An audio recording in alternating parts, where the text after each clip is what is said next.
Good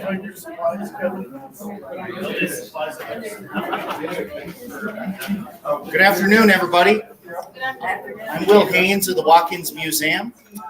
We want to welcome you here to, I've actually lost count of how many of these William Stafford celebrations we've had at the Watkins, and we're very happy to partner with Rhonda and have her graciously want to host these events here at the Watkins. So thank you for all coming out. It's been 10 years.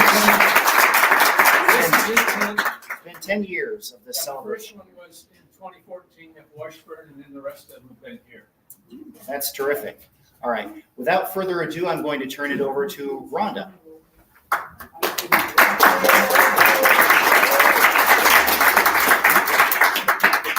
It is so nice to see everyone. It has been a year since I've seen probably some of you. And I look forward to the reading today. I look forward to this reading every year. And every year, like probably many of you, I'm told by people that they're really not familiar with Stafford when I ask them if they'd like to be a reader. And then it gives them an opportunity to become familiar with Stafford, which I became familiar with when I was asked to read at Washburn 10 years ago. Is that right? And I know Eric McHenry, I think you were instrumental in getting that put together. So thank you. When I read Traveling Through the Dark, one of course, Stafford's most well-known poems, it immediately spurred a poem for me, which I wrote and I will read later. But I had asked Eric if he would mind starting off our celebration today. And Eric is also going to share some words by poet Denise Lowe, who's a former Kansas Poet Laureate. She's in California, but she's a huge Stafford fan and was close friends of his. And so she took the time to record an item that is not loud enough, unfortunately, from my phone to hear her words, but Eric will share them. So please welcome Eric McHenry.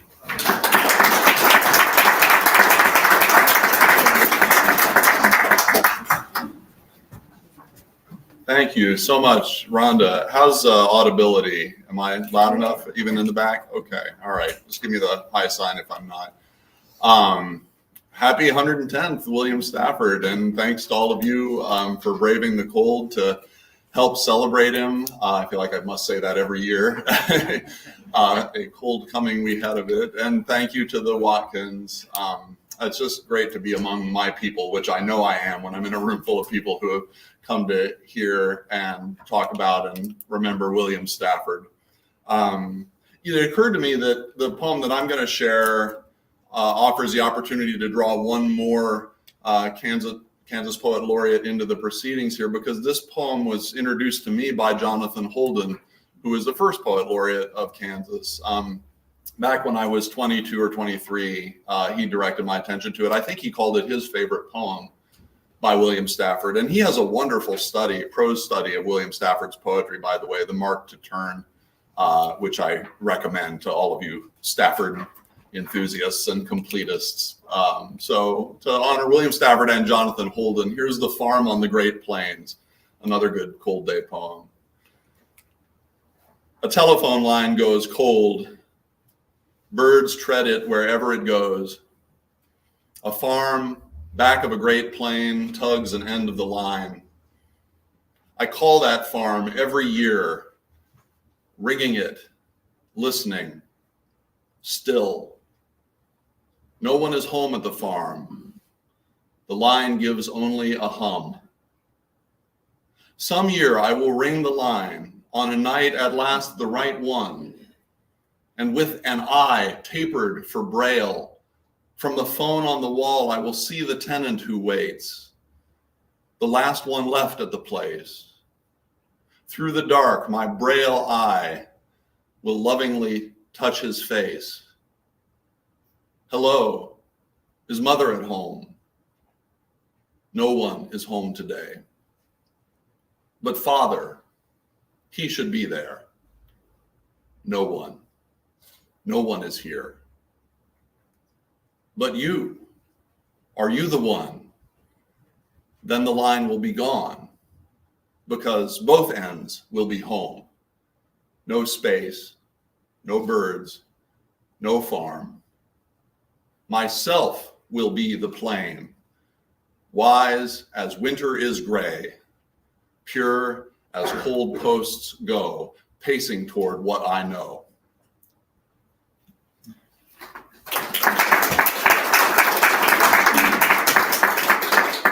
Here's what I have from the great Denise Lowe, who I have no doubt is enjoying a warmer day in California.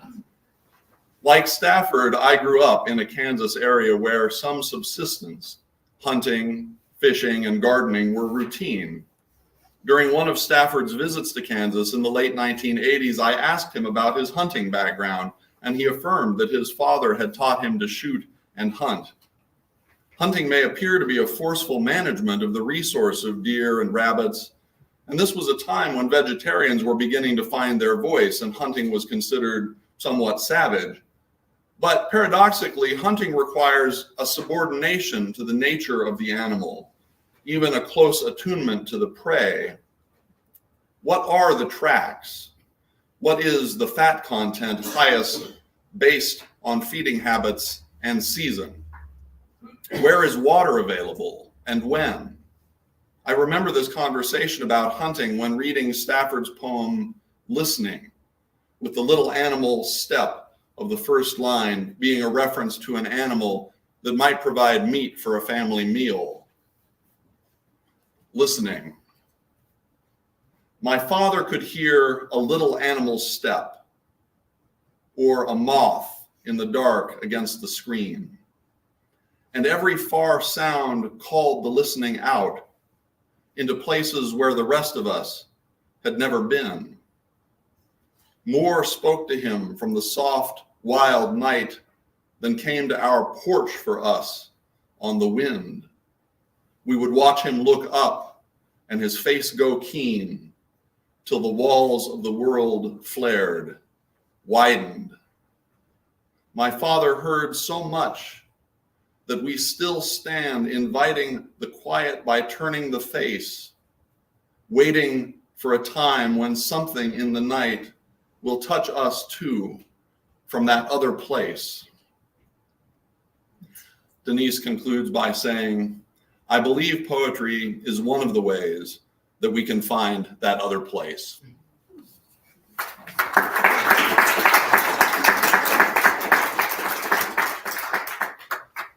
Now, you would think that Eric had had that for the last week, that he was practicing reading it, but no, he just was handed that a few minutes before we started today. So thank you so much. And I know Denise appreciates your voice.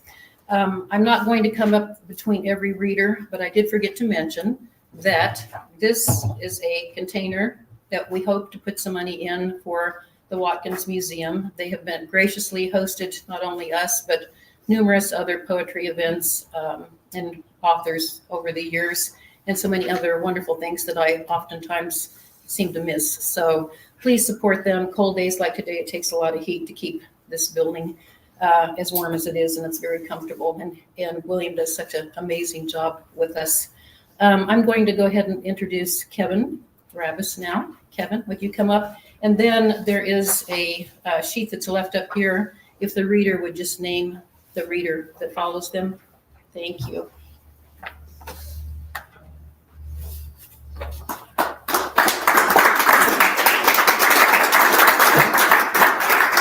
Hello, thanks for gathering us here together to get it today. Rhonda, I really appreciate it. I'm going to read Learning by William Stafford. A piccolo played, then a drum. Feet began to come, a part of the music. Here came a horse, clippity-clop away. My mother said, don't run. The army is after someone other than us. If you stay, you'll learn our enemy. Then he came, the speaker. He stood in the square. He told us who to hate. I watched my mother's face. It's quiet. That's him, she said.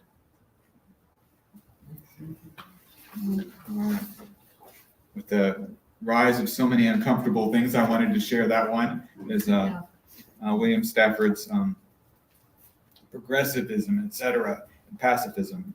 I'm going to go ahead and just bring the next person up here. let me know if I say your name incorrectly, but Pulowski Moore is next.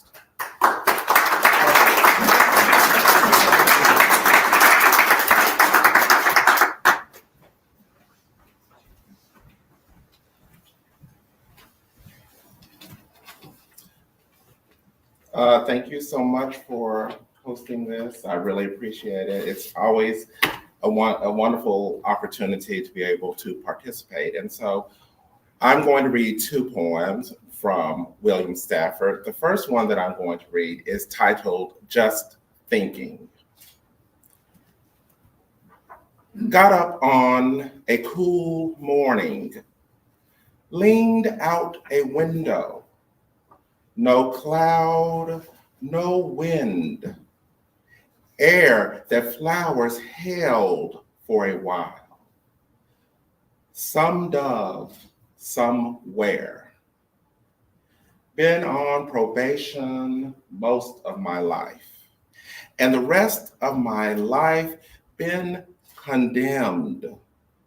So these moments count for a lot. Peace, you know. Let the bucket of memory down into the well. Bring it up. Cool, cool minutes. No one stirring, no plans, just being there. This is what the whole thing is about.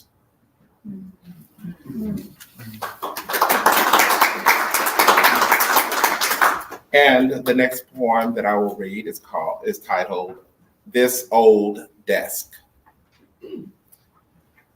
I've sat at this old desk for some time. It's strange to see its cracks and blemishes, either causing reactions of guilt, jubilance, regret, laughter, or nothing at all. I have lived at this desk, and it has told my stories.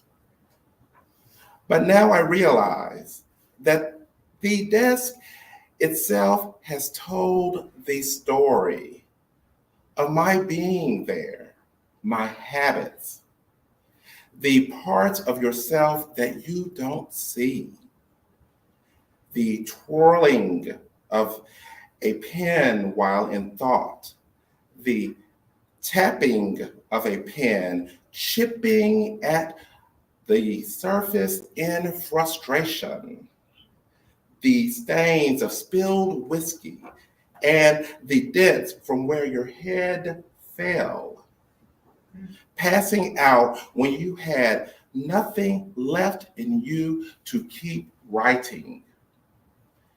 Maybe these desks tell greater stories than we ever could.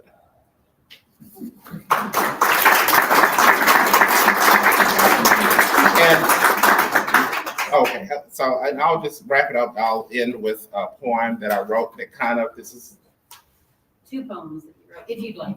Oh, okay. Well, I only have one. Maybe I'll do another Stafford. I can dig up another Stafford that I did not go over. Okay. This is a poem that I wrote that I kind of thought would be a good segue to go along with the poem I just read. And it's titled The Writer. She is most beautiful in these quiet moments of struggle and mystery, breathing life into characters and stories that will touch a woman a world away, or move a busy, broken man beyond the tears of the boy inside. She is a silent master who wrangles wild winds with words written in the language of stars. crafting tales that inspire a young girl to change the world, to spark the imagination of a new generation. I stand in the doorway, undetected, watching this visionary creature, lost in her beauty like a schoolboy, a lovesick fool, waiting to share her world. The amber hours of evening cast a luminous spell. A new dream fills her head. She drifts away. The light of her magic fills the room. She is a writer, and I am in love.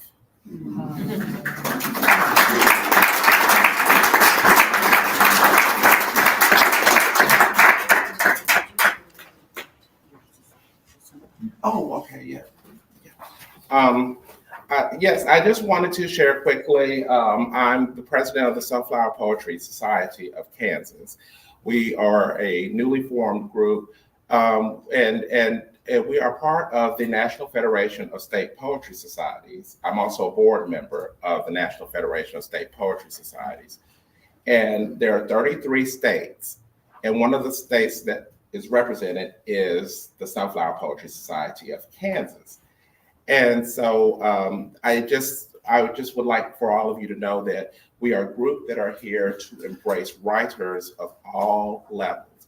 We are here to nurture and encourage people to find artistic expression in places that are most comfortable for them.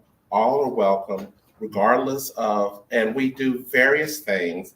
And we have a lot of workshops that we work on where we are working together to hone our pieces. And one of the things that I'm very proud to announce is that beginning in February, we will launch our first statewide contest.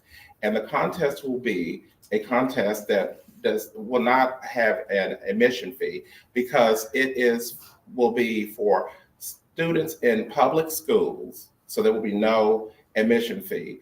And it's a poetry competition to encourage our youth, the next generation, to also embrace poetry and promote poetry. So, and the reading period will begin in February, and all of that information will be forthcoming. So if you're interested in either of the organizations that I mentioned, just give me your email and I will be glad to send you any information. So thank you all. Thank you very much.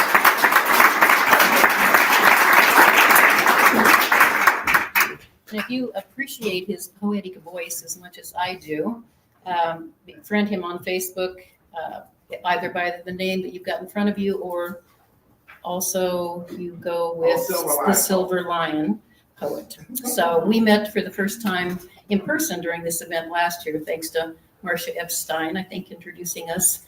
And we have communicated quite a bit now, and he does an amazing job of bringing people together and hosts a lot of poetry events via different platforms. So check him out. Our next poet, or a non-poet, was Michael Pierce, who has a respiratory infection, so he unfortunately could not be here today. I'm going to read his choice, which is Choosing a Dog. And if anybody is interested in his article, Lessons from an Aging Hunting Dog, let me know. I'm sure he'd be happy to email that to you. Michael is the most published outdoor writer, photographer of Kansas, and he is a very good friend and took me fishing for the first time, and the first time I canoed or kayaked, and hadn't shot a gun for decades. So it's been nice to get back into the world of nature, certainly. Give me a moment, please. This poem is especially fitting for Michael. He has a hunting dog currently that's named Cade. The article he was going to read, Lessons from an Aging Hunting Dog, was about his beautiful journey with his black lab, Hank, as it aged. Michael has a unique relationship with his dogs, as many hunters do. They are not his fur babies.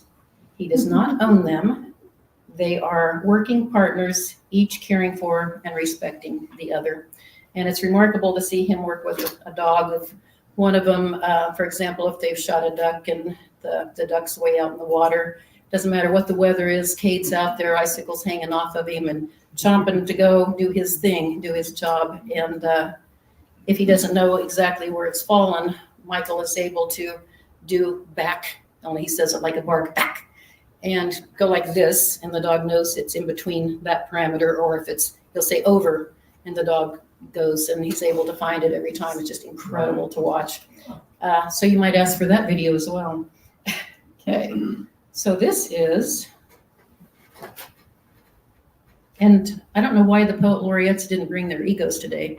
You're all supposed to read a couple of your own poems, not just Stafford, so we'll give you another try.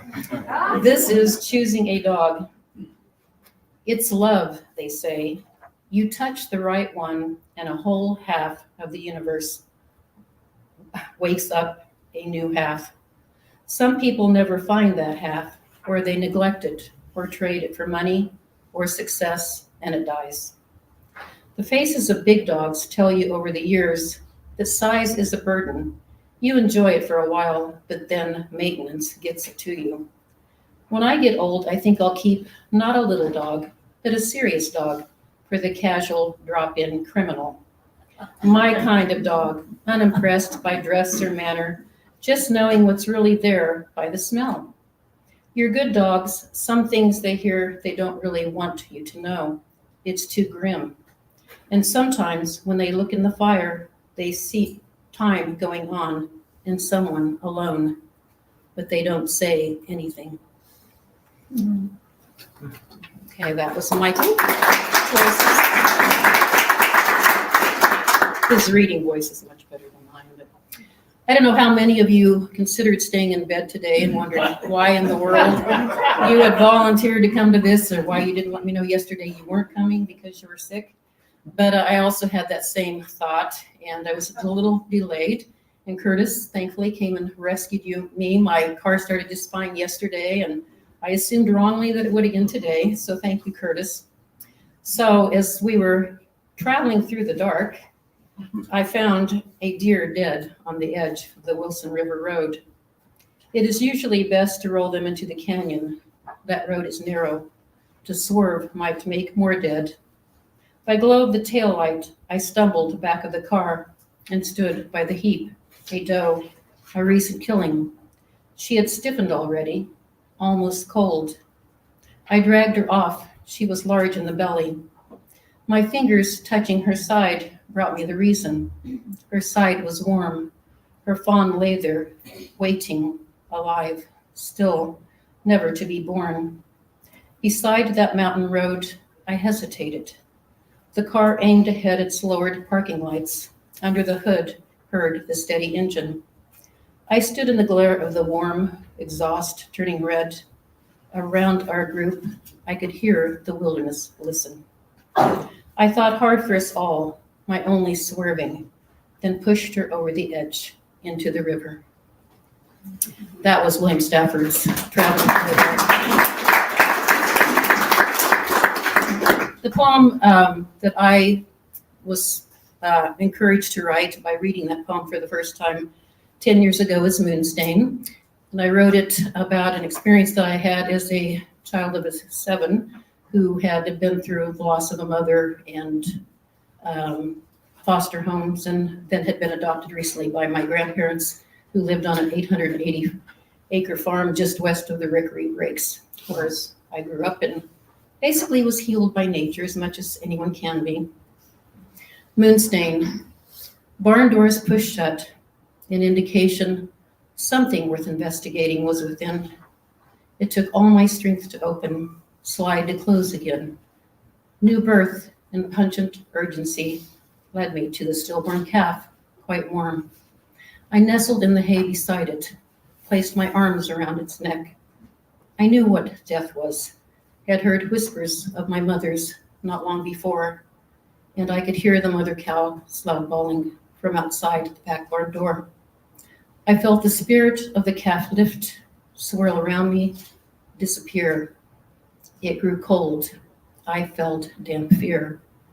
I sat in the colliginous stall until my sister came, took my hand, ran with me past my grandmother's flood moonlit garden of hollyhocks, iris, strawberries, and rhubarb, past the spot where a rattler soaked up water from a sprinkler one August day, past the rotted elm where winged fire ants swarmed in balls before they tumbled to the ground. We opened the rusted screen door and tiptoed to bed, where I lay crying because it felt so wondrous, because it felt so good, until the moon stain no longer spread across the floor.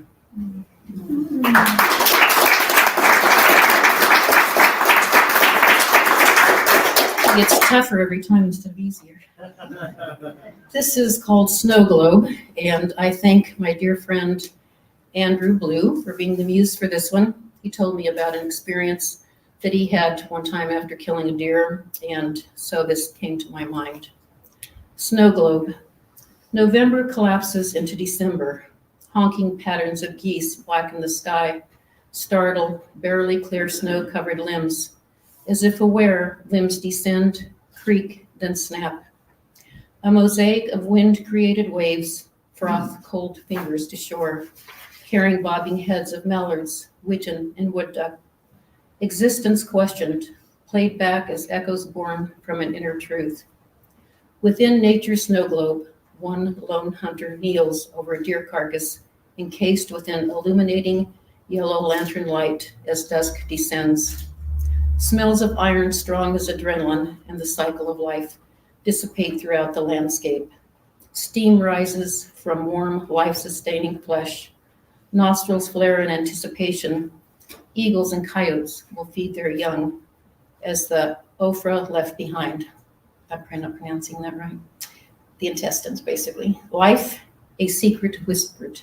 Listen carefully as night obscures all except the flicker of lantern flame, wagging tail of dog, swiping snow to earth. My last poem is Paint Me In. Paint me in the reflection of trees within the lake, a fishing pole in one hand, the other holding bait. Paint me in a small boat that moves along the shore, a cool breeze gliding across the water, touching me at my core. Paint me serene, a smile upon my face, for tonight I feel his presence, tonight I feel his grace, that his harmony I felt in life has not been painted into this space. Guide the brush that lifts color from above, then descends upon the lake, an ever-changing array of beauty, a transformation of time and space. Paint barred owls, frogs, and crickets, the lap of water against my hand, the scent of fresh mown grass, all reminders of the land. My time here far too brief, for tonight I feel his presence, tonight I feel his grace. Please, God, paint me in.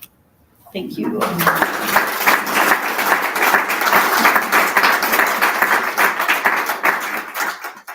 Many of you have books that you published this year, your first books. Don't hesitate to share that, please. I blurred you for a reason. Carrie?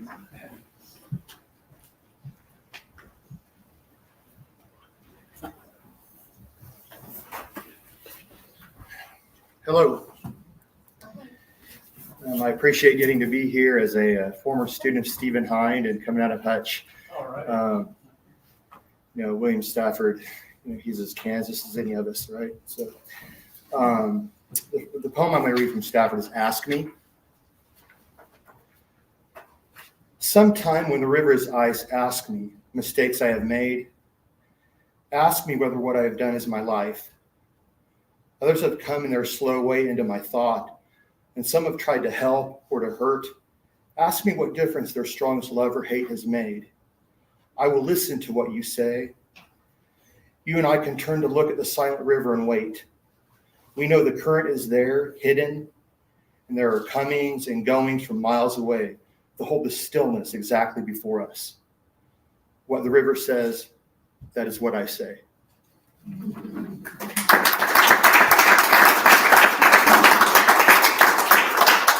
So I'm reading a couple pieces or so from what I hope to be is the next book. The first piece is called Expired. My wife stands above the stove, sobs about her dead sister, gone too soon. How they can't talk when she needs. I'm silent, useless as an expired coupon stuck to a refrigerator door. The next poem is called Grounded. Starlings murmurate, are one voice, this flock, one feather, one wing. And I look up and feel my spirit grounded and envy those birds who do as they do above.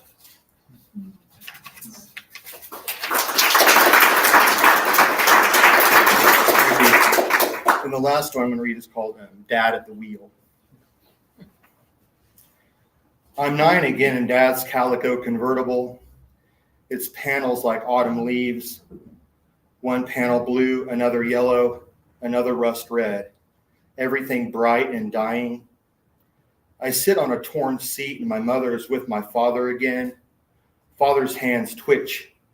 One on the wheel, another clasping a white beer can, cigarette at his lip. His blonde hair blows in wind, his eyes blue and feral under wide blue skies. I feel that touch of wild in me, grown 51, whenever I stretch, whenever I drive. I'm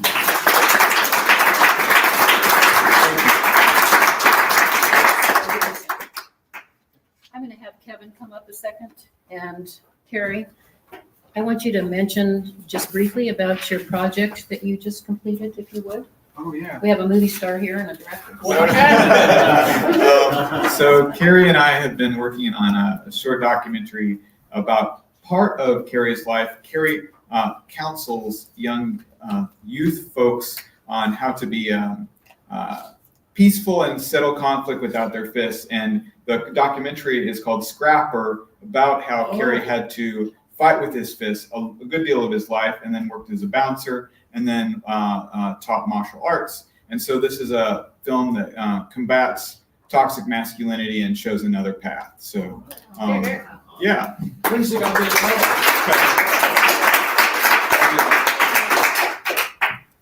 Beth Groover Gully is next. Come on up, Beth. You bet.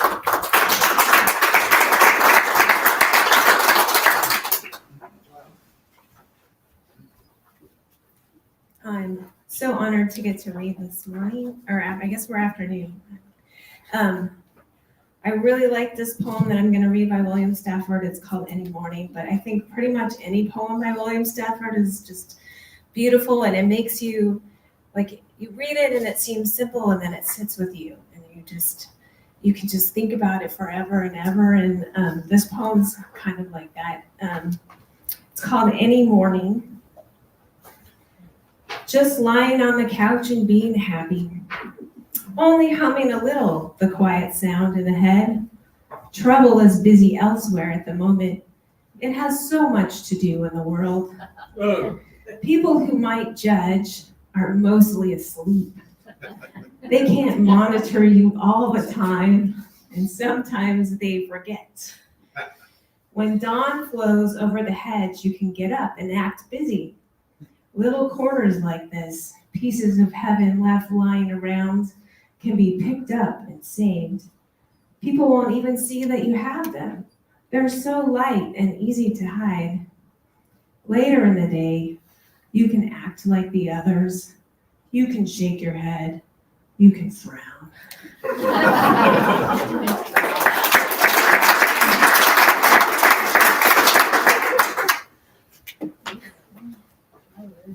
And then I'll read two of my own. I also have a book about fighting. It's called Picking Fights in Book Club. But the poem I'm going to read, I think, is a little more on along the Stafford line than maybe some of the others. It's called Watende, which is an African name. Who knew revenge will not be sought was something you could name your child, a word he could meditate on while counting to 10 and breathing slowly, buying time to work out the logic that an eye for an eye, leaves everyone blind. Wow.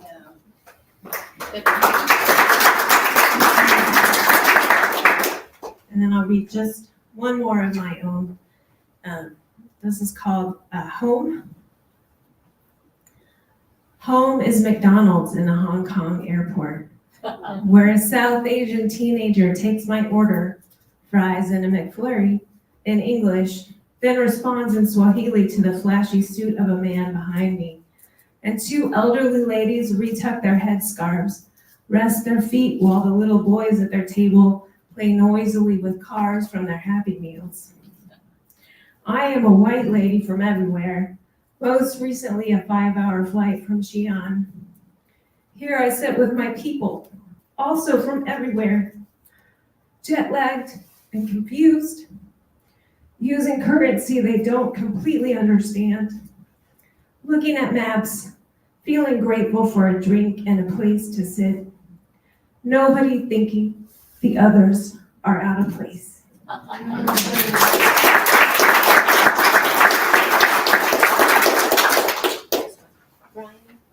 Brian is not here yet. So is Iris next. Creighton is next. Brian's not here? Not yet. No, Brian.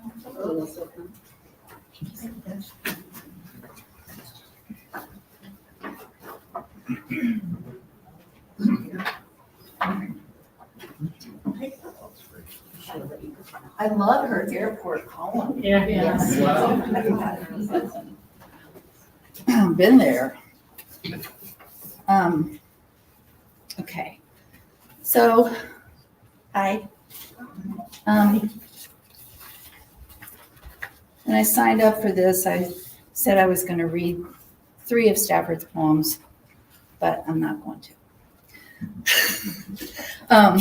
So I'm going to start out with looking across the river. Can you hear me, or do I have to use this thing?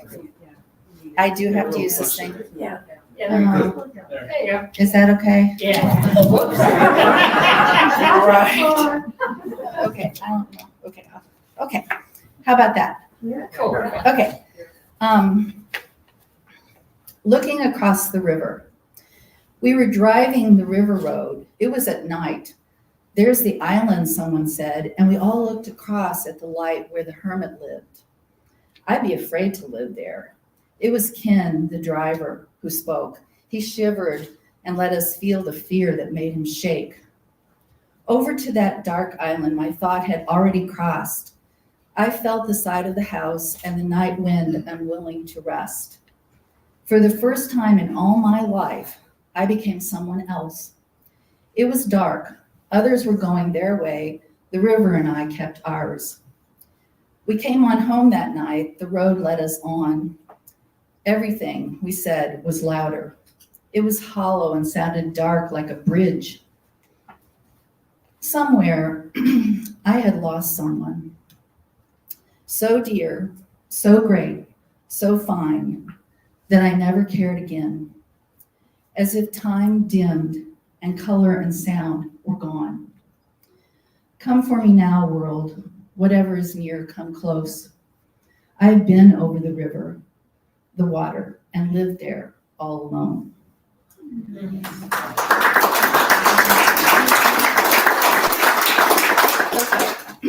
And the other one I'm going to read is called The Way It Is. There's a thread you follow. It goes among things that change, but it doesn't change. People wonder about what you're pursuing. You have to explain about the thread, but it's hard for others to see. While you hold it, you can't get lost. Tragedies happen. People get hurt or die, and you suffer and get old. Nothing you can do can stop time's unfolding. You don't even ever let go of that thread. And so I don't know when we signed up for this thing, a couple months ago. Anyway, when we signed up for it, I wasn't sure why I was drawn, because I mean, somebody, I think Beth said, every Stafford poem is just like, oh. So I wasn't sure why I was drawn to those particular poems. And then as I was prepping for today, I kind of looked back at things and I was like, oh, okay. So both of those poems address tragedy and loss. And my son took his own life 5 months ago. And so the poem I'm going to read to you is one that I wrote that's called Solitude After a Son's Suicide. I'm alone with my grief. Sure, friends and family tried to comfort me after my son killed himself. I sat for 10 days. Everyone brought lots of bread. I was alone, surrounded by loving voices. There was a memorial. Lots of people came. I cried and hugged everyone. His brother read the eulogy. I held my husband's hand, trying to remember that my heart was still beating. My old therapist came out of retirement to listen. The other survivors of suicide in the support group told me their stories. Still, surviving my son's suicide is a solitary life. I go to the store, movies, potlucks, seeing others every day, and yet I might as well be in the backwoods, secluded, off the map. This grief keeps me in solitary confinement. I read that solitude is good soul food. I'm stuffed.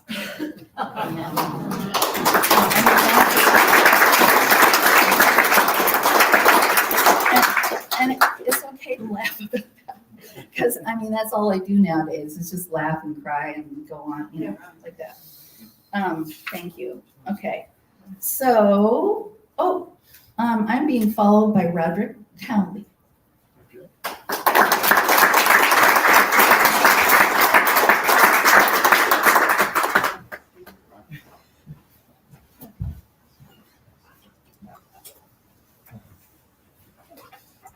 Well, that was wonderful. By the way, I know that I'm taller than this microphone. Do I need to do something with it, or can you hear me? Turn it up. Aim it towards you.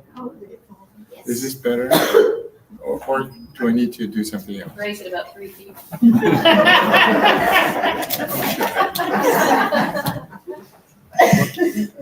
As good as it gets. Okay. Well, I'll try not to slouch. Can you hear me better now? I don't know if that's a plus or a minus, but Could you sit down? It's handhold. Can you hold it in your hand? well, I can, but I have also other things to Okay. hold. But can you hear me? I mean, everyone's answering, so apparently you can. Even though you're mocking me. Okay. Well, I'll give it a try. And Loud, your loudest voice. my loudest voice. My tendency has always been to speak softly. And so I'm trying to get over that a little bit, especially right now. I thought I'd read, I think it's the last poem in his this little anthology called Ask Me. It's called Smoke by William Stafford, and then a couple of very short ones by myself, which I think in some way relate to the same thing he's trying to get at himself. Smoke. Smoke's a good way. Let me start that over again. Smoke's way, a good way. Find or be rebuffed and gone. A day and a day. A whole world home. Smoke? Into the mountains, I guess, a long time ago. Once here, yes. Everywhere. Say anything? No. I saw smoke, slow traveler, reluctant but sure. Hesitant sometimes, yes, because that's the way things are. Smoke never doubts, though. Some new move will appear. Wherever you are, there is another door. Right, so. In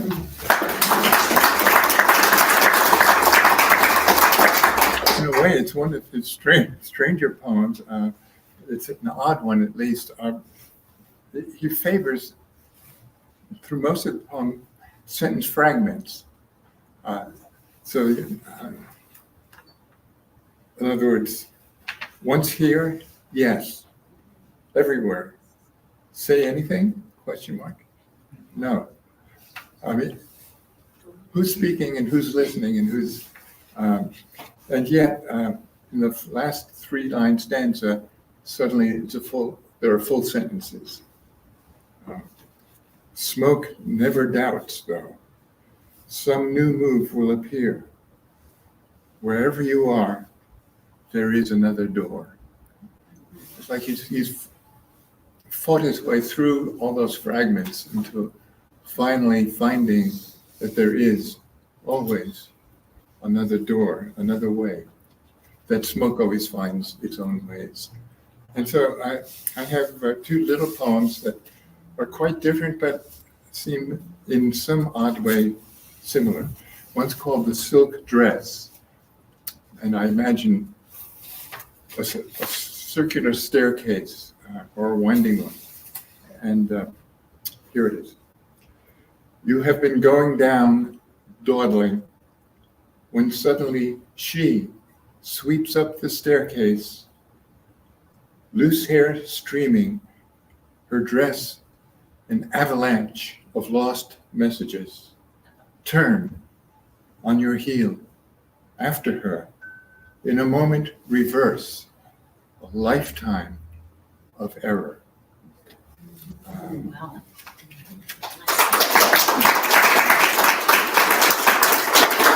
I thought of that in terms of wherever you are, there is always another door.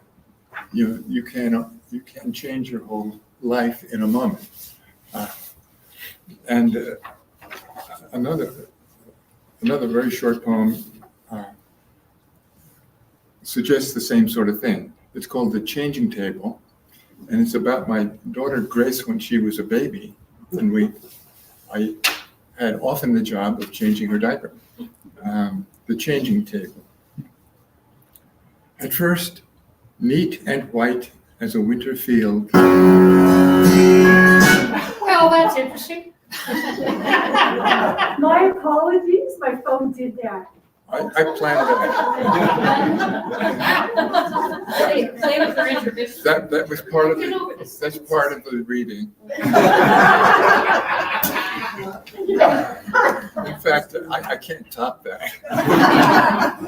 Okay, why don't I start again?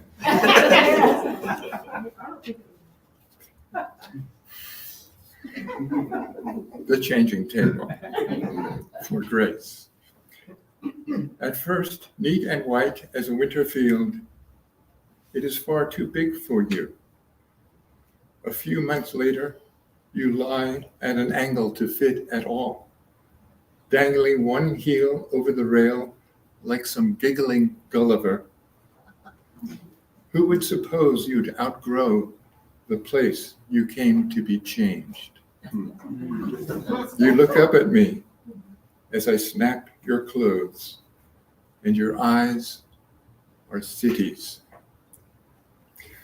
Yeah, and I always thought,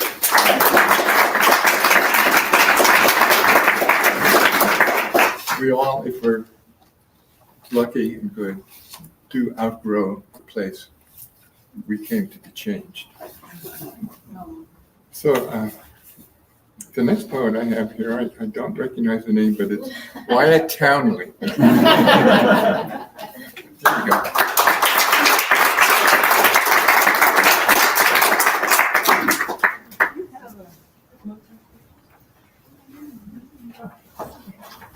have a whole. So I just want to show you the two poems he read of his own are in this book, Mozart's Pigtail. He hasn't had a book out for about 30 years of poetry. Is that right? Yeah, I've been doing children's novels. 86 was Right. Yeah, so it's been a while, and it's over on the table. Yeah, I think there are 2 copies. Ooh. Because he wouldn't send them.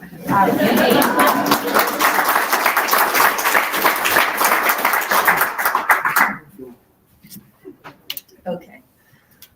Enough kneeling and bowing to the to the voice. So nice to see you. Nice to see you. Thank you for being here, and thank you for herding us cats. We're hard to herd, I know. So I think a lot, all poems bear rereading and rehearing. But I was warned away from the 2 I wanted to do. But there are so many, of course.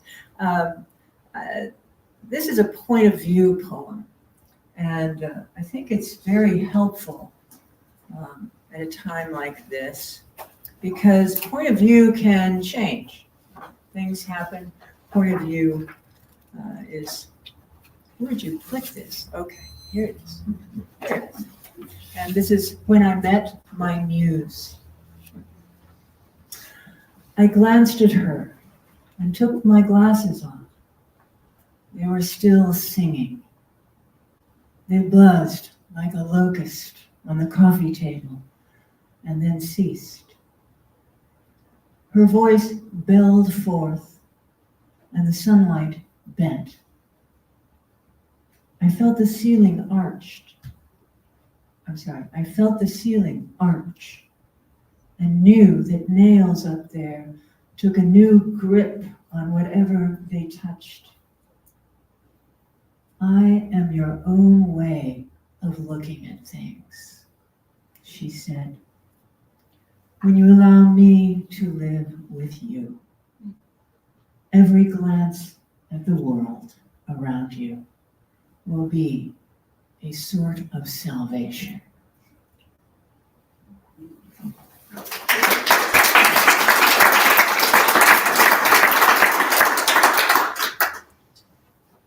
I am your own way of looking. Hi. Very helpful, very helpful. So I thought I'd read a couple of my point of view poems. Point of view. POV, as we say, POV. Do regular people, do they know what POV is? Is this this is not just a poet's lingo. Okay, POV. And this is from, I'll read these are from my most recent book. So it's my new book until the next one, who is looking for a home. Rewriting the Body is this one. And this one is called Knowing the Difference. The porch light is on. Its gold pours down around your ankles. It follows you up the curve of night, slides through rows of corn behind the parking lot. And when you have forgotten, the porch light is on, the glossy black back of the water bug under the welcome mat, on the soundless harp of the spider behind the downspout. When you have not found what you had to lose, and your steps are slow with doubt, the porch light is on. Look down at your old shoes gleaming. You're the door. You're the difference between in and out.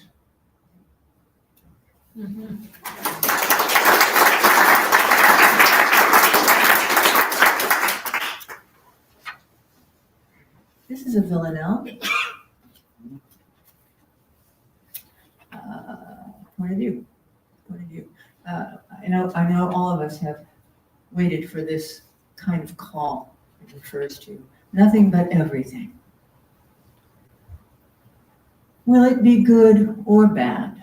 The news when you're by the telephone with nothing but everything to lose. It's the call you won't refuse. You double check the dial tone.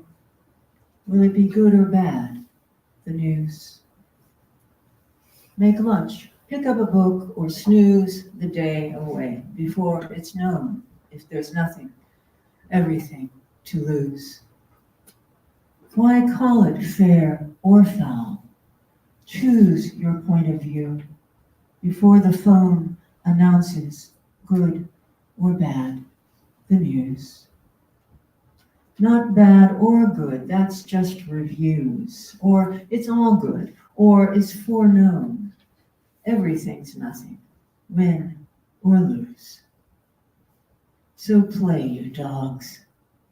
Never mind who's busy carving your headstone. Neither good nor bad, the news. Everything but nothing to lose.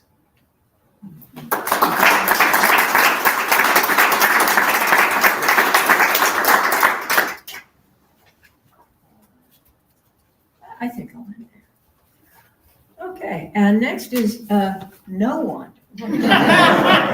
Next is food, books, drink, conversation. Thank you, Ron. Oscar starts the second half. Oscar Medina, I don't see him here yet, but he's on his way.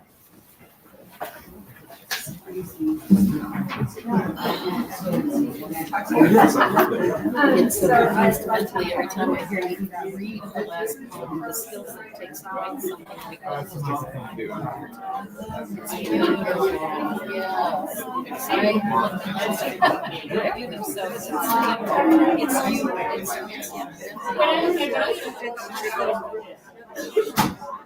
It's real, it's real. If it makes noise, it's real. It's funny, every time I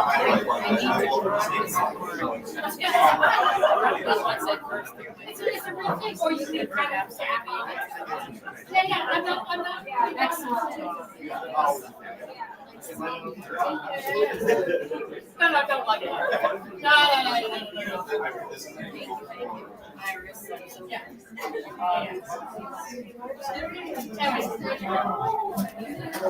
Sorry, yeah,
I'm sure you do. Yeah, hold the thing up. And eventually I realized I've read this so many times that I almost have it memorized. I might as well memorize the rest of it at this point.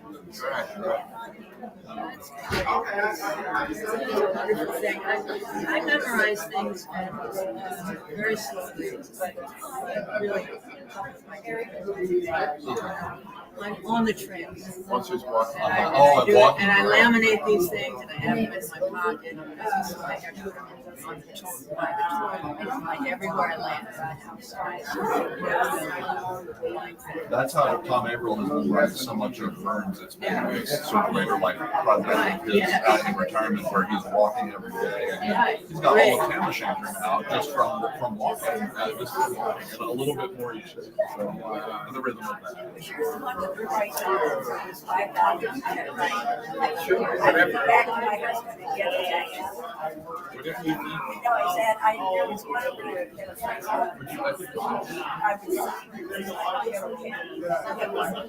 guys met my mom, by the way. This is my mother. Susan Holm. It was a while ago.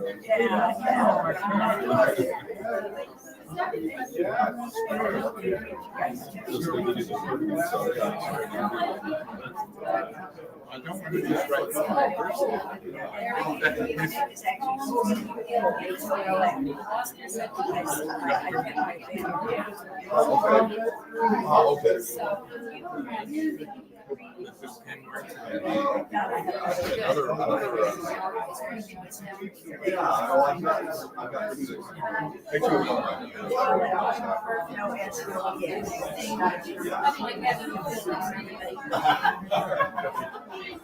One thing I can do is just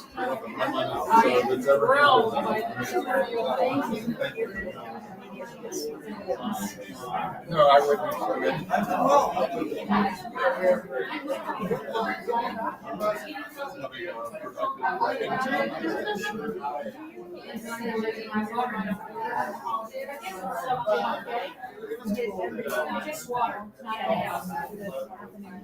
Yes, I do. Yeah, I don't want to. Yeah, you have to get talking about something specific and specific reason to be doing somehow. I just finished it. So yeah. So yeah. So I'm back now. I'm looking forward to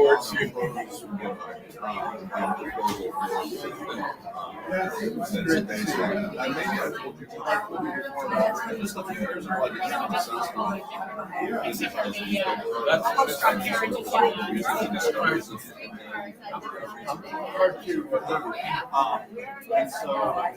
been following.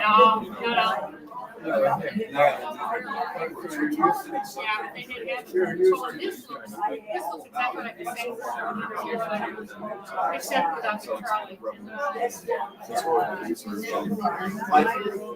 No, not Michael, exactly. It's so awesome. So,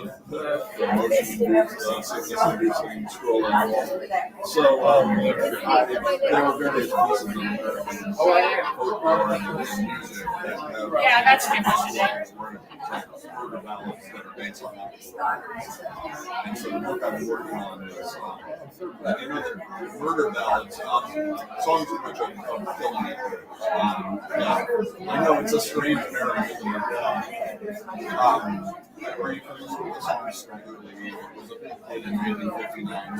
That's actually just one iteration of a century-long song tradition. Dylan and the Grateful Dead and Fats Domino and Tina Turner and everybody's talking Staggerly. And it's a really simple story in which a guy named Staggerly or Staggerly or something like that kills a guy named Billy in a speedboat race. That's in half. There are various spellings. There are 7 or 8 different spellings. That's right. Yeah, it became Staggerly later, but it turns out, as in the word stagger. Yeah. Although it's the origin of the name is a long story. But it turns out that actually happened. The guy whose name is Lee Sheldon, but he was known as Stack Lee. That was his nickname. Did kill a guy named Lee Lyons in a dispute over a Stetson hat in a saloon in St. Louis in 1895. So you can juxtapose the ballad tradition with the actual newspaper accounts and kind of cobble together what happened and how it evolved from a news story into a piece of happened and folklore. And so it's to me endlessly fascinating. That's where most of that seems to be mostly where it's okay. I mean, this is primarily an American story and some traditional, although we got there were other versions of it. But Staggerly became another figure in Black folklore. He's sometimes what's called the bad man figure in Black folklore, which is sort of like white. There's a white outlaw ballad tradition like Jesse James and Billy the Kid and stuff like that. But there's also kind of a black outlaw ballad tradition. It's different in interesting ways because of the very different histories of it. And so the bad man anti-hero is kind of the hero because he doesn't take any grief from anybody, and he'll shoot you because his hat is one kind of terrifying figure, but also kind of a veteran figure and so it's all very, very interesting, and that's what the book is. Yeah, all right, we pretty well finished it, I think, although they really don't focus on what it is you're going to say, and then right, yeah, I don't feel so confused, but I've had that kind of comment still because you need to narrow it down. What's the essence of it? And I'm fascinated by the innumerable, complications and nuances and so forth. But I have a good mentor writer who writes about music and publishes a lot of music. He's taken an interest in this project. He's going to help me with the direction of the so that's a real help. I published an article with a scholar, and he saw that article. Yeah, so that's kind of my how about you writing for services?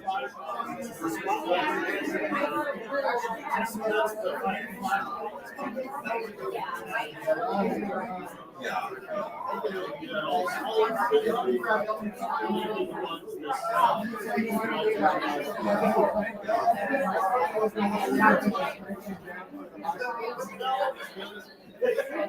I'm trying to get flattering angles. I've been sure it's no. It's $5. So many friends, including people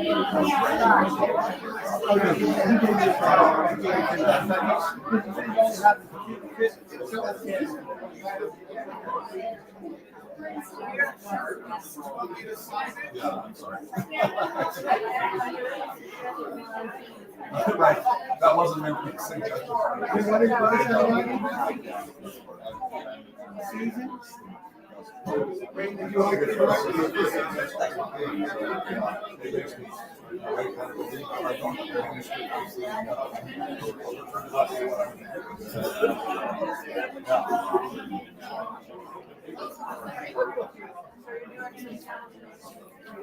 I'm not. I'm doing it once on site.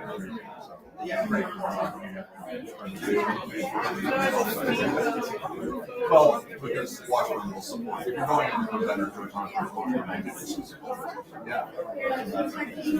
But I think also because you're on the phone. Okay, good.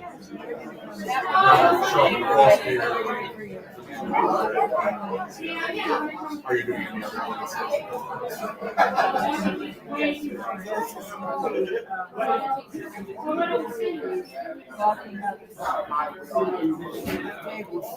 Yeah, okay.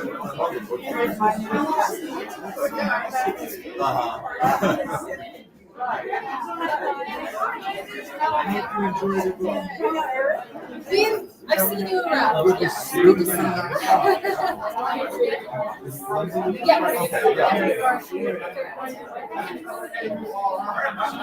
I'm so impressed by the way you recite. The way you memorize. I was wired about that.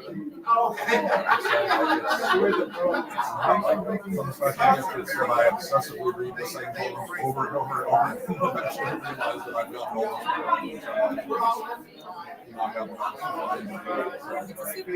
it's fun, yeah. The world's lamest superpower. No, I mean, but well, it's a different way. It's a different way of reading, because I can say it while washing the dishes to myself, and I will see if it's Stafford or Robert Frost or Elizabeth Bishop or somebody like that. Then we'll discover new things like 10,000 climbing 7 you'll be like, oh my gosh. She does good speak. Yeah, I think I have the best insights. I've already, I know well enough to have them interact with 20 years after knowing something I see. Right. Yeah, right. Sometimes it's a tree of God. How much is Roger's?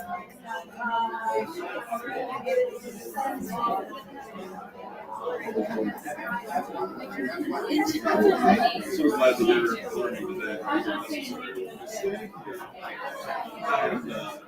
That was interesting. Somebody else. I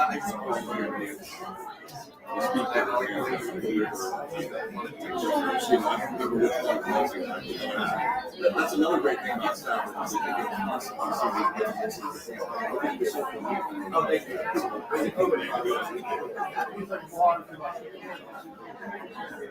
That's right. That's right.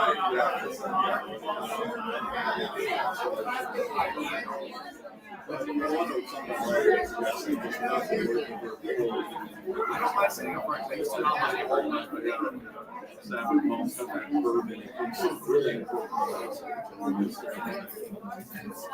And it feels like it means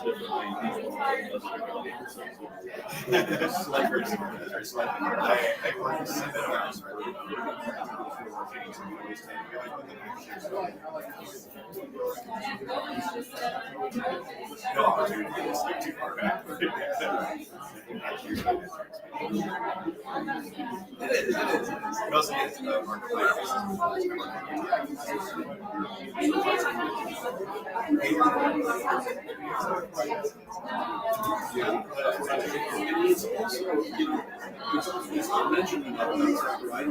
But I guess, often people complain about weird and therefore inaccessible. And Stafford is really strange and totally accessible. Like it's strange this is in no way. I feel like I don't recognize how weird I mean, I agree with you. Is strange. But think about, what is it? Talk like a jellyfish and we're in a party or whatever that tone is. Even the form of a great, and it's, it's so direct in some ways, but with an eye taking for the dark, like rail on it, we'll never touch his face. That's the strangest thing that would never occur. After our age is our time, that's 6 or 7 years. Yeah, the true English behavior. Combines all the senses, it's the eye which is really the breath which is touch, but it's the eye is looking for a phone. It's so surreal.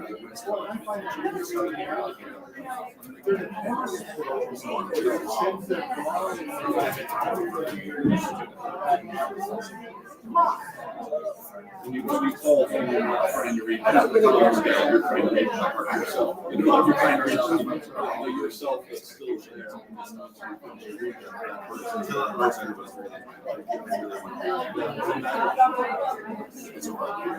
It's out now. It's going to be the film festival. If you shoot me an email,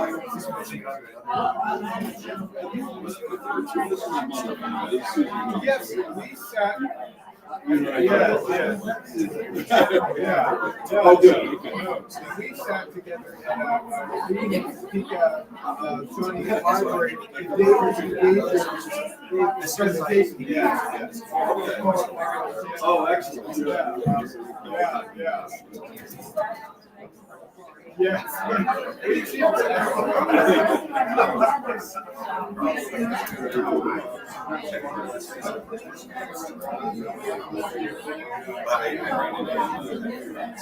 Oh, yeah.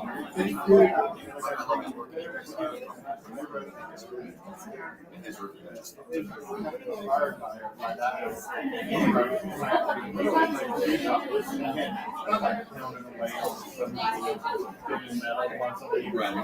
And I'm listening to songs, right?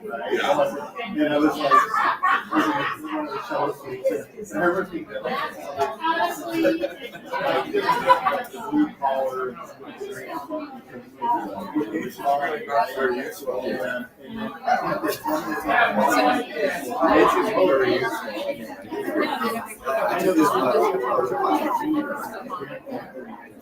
And then everybody thinks. Right. Is this still wrong? Very good.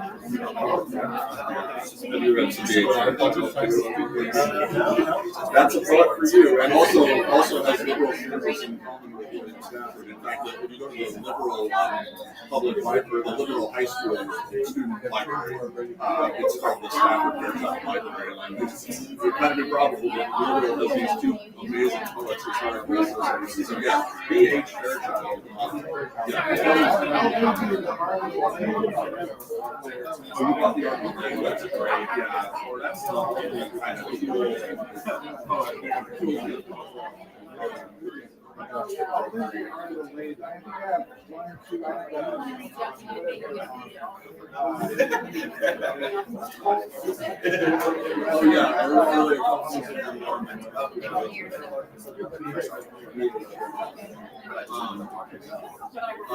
We're gonna start. Yes, I will ask for yours. Recommending.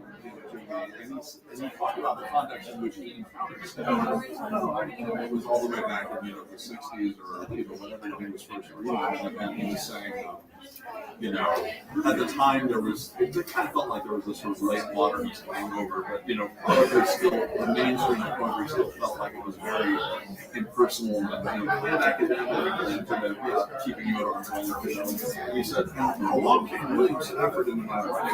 In the dark, I found a deer dead on the edge of both sides of the road. Here's a poet who's living real life. Everybody was sitting around like concocting little bits and partying, cocktail partying with me. So, I mean, there's the Randy Gorilla, but so Stafford is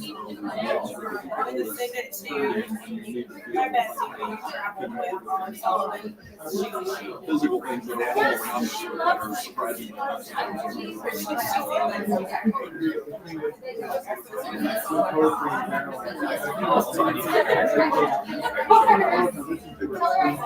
Right.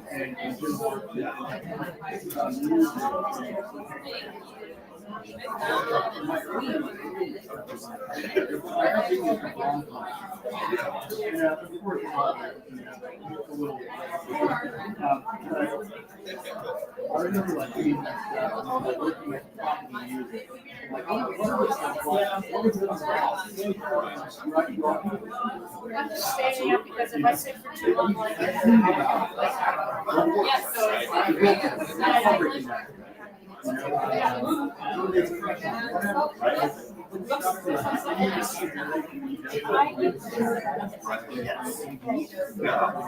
for a second. Yeah, just make sure it stays like I'm keeping my picture notes on that. Oh. I will get back to Hello. Hello.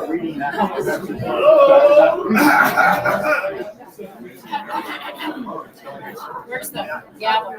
You want me to get their attention? I know you can. Hello, people. We are going to get started with our second half. Our intermission has ended. I wanted to thank some of our people who are probably watching. I know B is out there watching.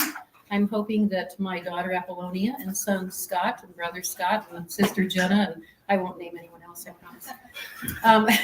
Mike, Andrew. I wanted to get a show of hands real quickly on those of you who are professors or teachers who use Stafford poems in your teachings. Okay, I figured there might be a few.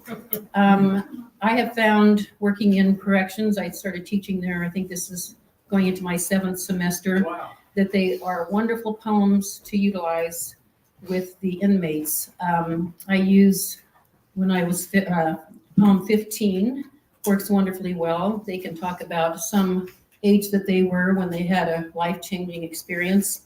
One woman at one point wrote about what it was like getting pregnant, and that stanza ended with when I was 12, and then about how her body changed when she gave birth when she was 13. and then being shot in the stomach by people that she thought was her friends, and the rest of them were playing dead, like they'd gotten shot when she was 15. So you kind of get an idea of how that gives them an opportunity to express themselves. I knew that I didn't want to have one student back when we were using Traveling Through the Dark, and his comment was, "What? Somebody would actually try to save the deer? They were going to a party. Why wouldn't they have just pushed the bitch over the side and into the river?" So when I heard he wasn't coming back, I was kind of like, good. Yes, but we use the poems as what the river says, I say, and I will ask them if how you have lived up to the way you've lived now, is that who you really are or who you weren't? And, so they take that and write from it. So I think Stafford is incredible about teaching morality, or at least having those discussions. Wasker Medina is not here. He is late turning in a grant. He might arrive later. I've asked if Eric McHenry and Kevin Ravis would do the honor of sharing some of their poems, since they didn't when they first read, because they were being very humble and shy. And then we will go on to our regular list of readers. Eric McHenry, would you please come up? Does he have a choice?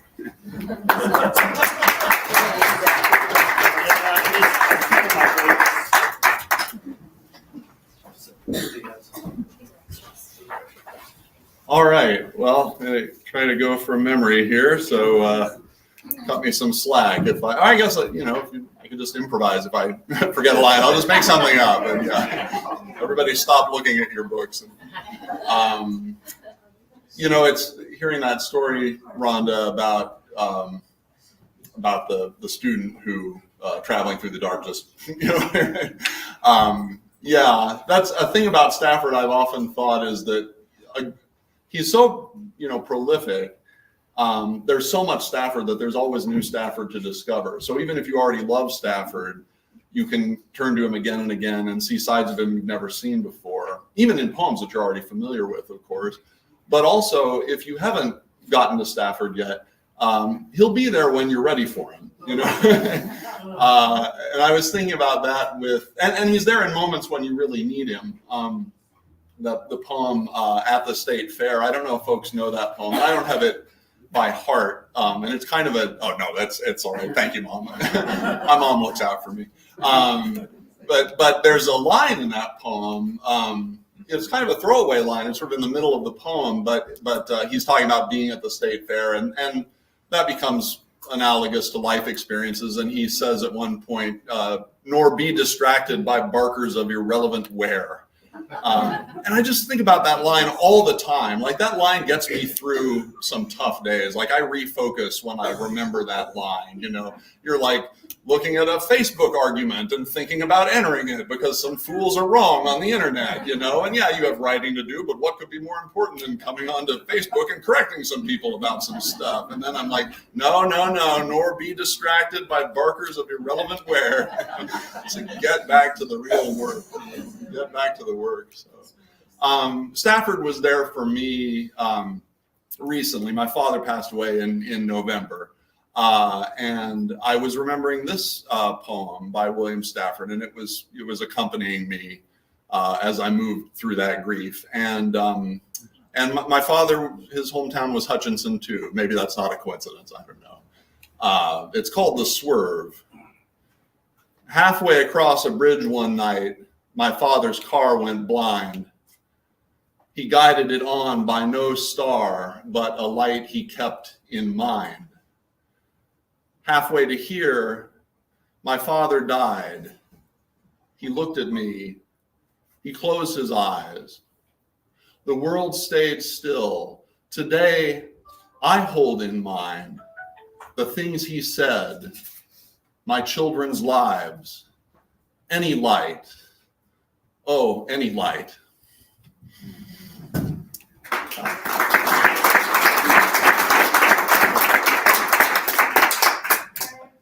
I just want to say, I knew your father. He was an amazing man, and you did a lot for the state of Kansas. Thank you. Thank you. It's nice to pay tribute to a literary father and a literal father today. I didn't expect to, but I appreciate that. Thank you, Iris. I'll say one more poem of my own, which is in my mind because it's the last one I finished. So this is called Funeral Belt. And when you come at the last minute to Walmart to exchange your svelte self-image for a funeral belt, pick one with some slack in it. Funeral clothes won't be outworn, only outgrown, like baby clothes. At every graveside, I'm reborn a little bigger. I suppose I'm lucky to attend so few funerals, although that's due to change. The funeral shoes I bought are glossy black and half a size too small. They'll last because they hurt a little, which keeps me alert at funerals and reminds me not to wear them otherwise. The funeral suits of older men remind me to respect my own, because whatever I've outgrown may one day fit again. Thanks.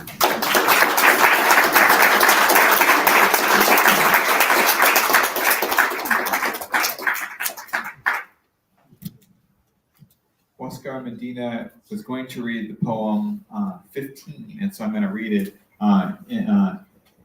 for him and in his honor. 15. South of the bridge on 17th, I found back of the willows one summer day a motorcycle with engine running as it lay on its side, ticking over slowly in the high grass. I was 15. I admired that pulsing gleam, the shining flanks, the demure headlights fringed where it lay. I let it gently on the road and stood with that companion, ready and friendly. I was 15. We could find the end of a road, meet the sky on out 17th. I thought about the hills and patting the handle got back of confident opinion. On the bridge we indulged a forward feeling, a tremble. I was 15. Thinking back farther in the grass, I found the owner just coming to, where he had flipped over the rail. He had blood on his hand, was pale. I helped him walk to his machine. He ran his hand over it, called me good man, roared away. I stood there, 15. So...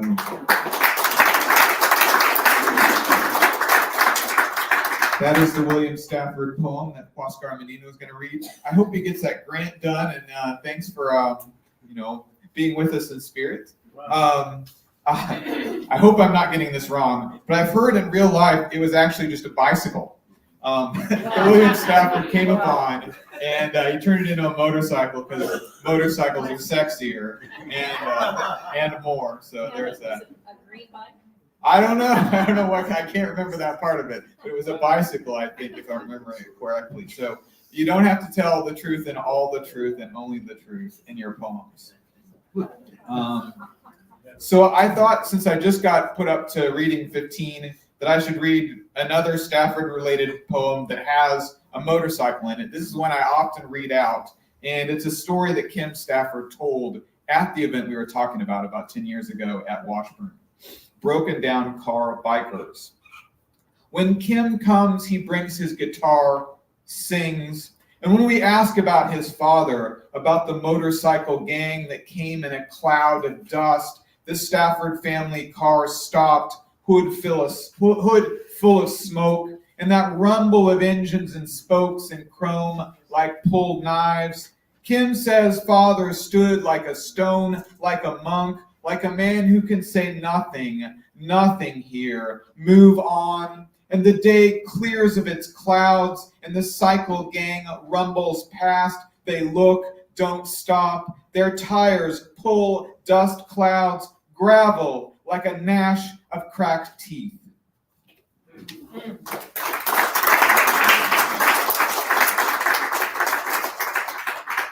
And I'll read another couple of mine. They're short.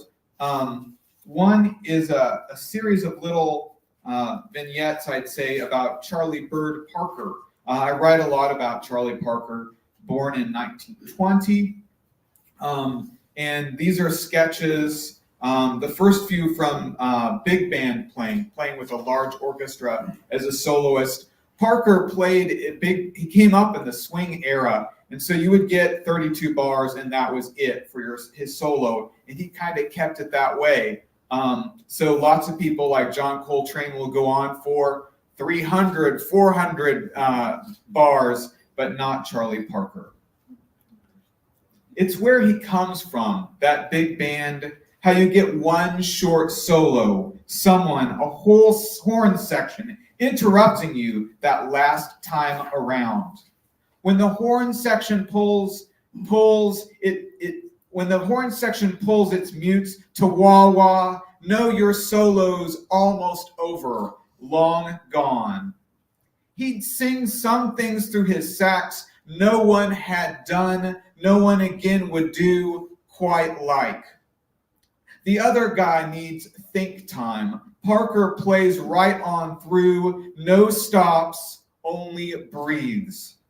Sometimes Bird slows it all down, that ballad for slow dancers, lovers who also like birds.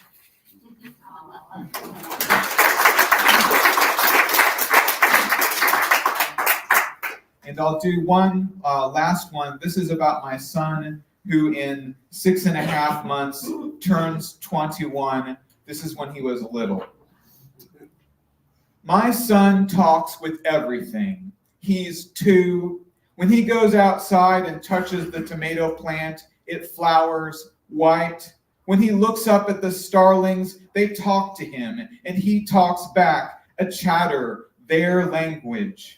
When a plane flies overhead, it wobbles its wings. Elliot waves. When he goes to the water, the turtles put up their heads and nod. Everything wants to know him. Everything calls. And he says, yes, yes, yes, let's talk.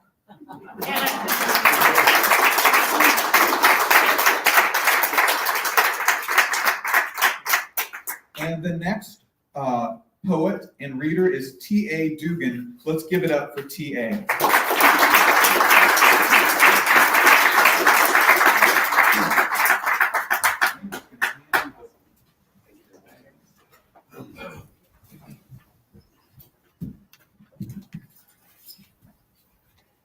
All right, so the poem I chose, the William Stafford poem I chose, is called November. And then I have a book coming out in April. It's available for pre-order on Barnes & Noble. And I will read an excerpt, and then I'll read you the last poem I wrote, because that's how I'm rolling, I guess, today.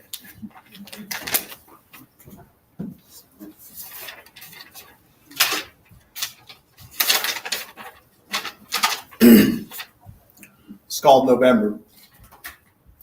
From the sky, in the form of snow, comes the great forgiveness.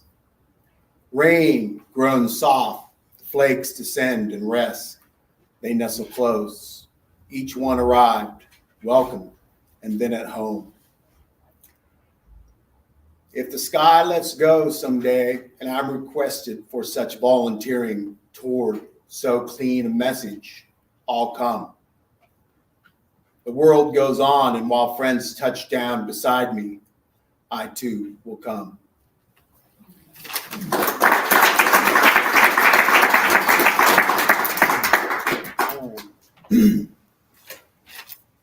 This is a poem for my poetry collection, Record Change. Nice cover. Thank you very much. I'm a little nervous, so you know how it goes. This is called The Clearing. Tell me it will be okay that these bodies are only a temporary reprieve, a stay from the swirling. Till we go back to where we came, take another shape, witness the next set of stars from a distance so far we cannot fathom. I give my 2 weeks notice, and it's like dragging the lake for dead bodies to finish, so I can let little parts of myself out into the atmosphere where they'll choke on air and find their meaning. I assume at the appendix, the storylines will be fitting, and I believe there's a clearing where the cottonwood seeds drift edgewise like awe at the first inset of snow, where my voice will not go unheard. The words, a mosaic painted in flesh-covered life with a sliver of defiance, which delves into the inner workings of the soul to see what makes a heart sing, and at the crescendo used to ignite or divide us.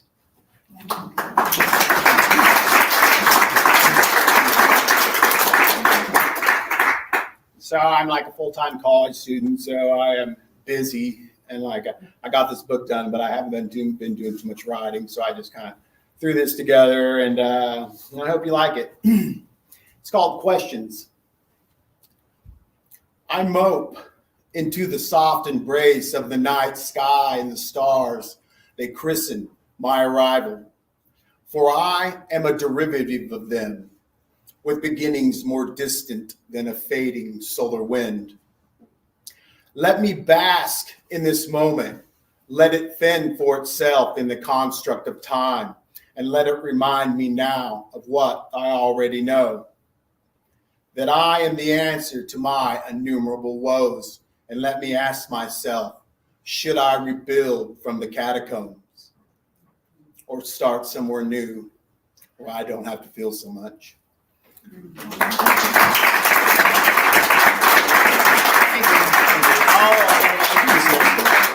See, I'm so nervous I almost forgot. And it is Diane Silver. Please.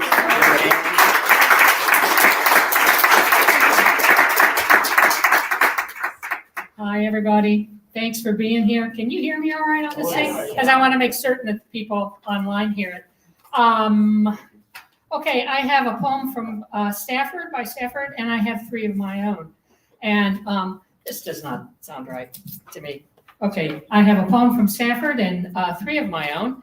And I like this poem in part because it feels like writing to me and the process of writing. And I've recently fallen in love with long titles for poems. And so this is a Stafford poem with a long title. It is entitled, After Arguing Against the Contention That Art Must Come from Discontent. I don't know if you all have ever heard about that argument. Here's the poem. Whispering to each handhold, I'll be back. I got up the cliff in the dark.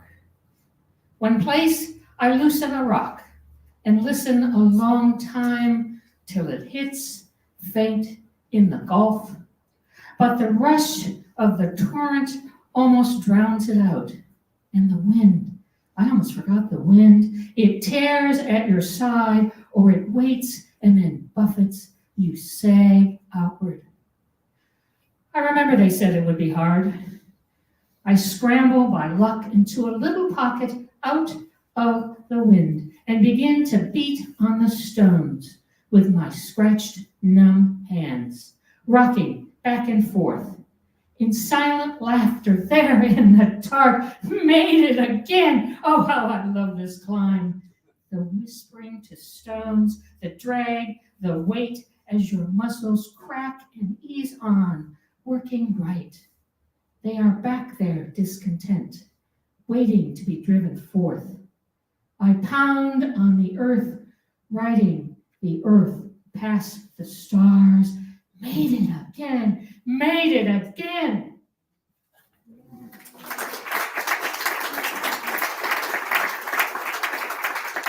Thank you. Now I have 3 poems of my own, and so I don't forget. If you are curious about what I write, if you like what you hear, please visit me online. You can find my work. I do a publication called Poetry and Life. It is at dianesilver.substack.com. Poetry and Life, but the URL is dianesilver.substack.com. And this is, how many of you know the Mexican painter Frida Kahlo? Hands up, class. Okay, well, if you haven't, go look at her stuff online. She was an amazing painter. And this is called This is about one of her paintings, Frida Kahlo, Self-Portrait with Monkeys. I take you with me to the corporate office, where unframed pictures are forbidden, where knickknacks on the desk are frowned upon, where dresses and pantsuits are the only coverings allowed on my body, where the air is thick with men with their hands around my throat. I hang you, suitably framed, on the wall across from my desk. All day I envy your cool eyes, level gaze, set mouth, your monkey black mustache, untamed eyebrows, the soft arm of a monkey laid comfortably around your bare neck, another monkey's arm draped casually over your shoulder, his tail wrapped lightly around your arm, while above and beside monkeys keep watch. I didn't know then about the pain that broke you open like a ripe melon tossed nonchalantly from a speeding bus. I thought you were nothing like me.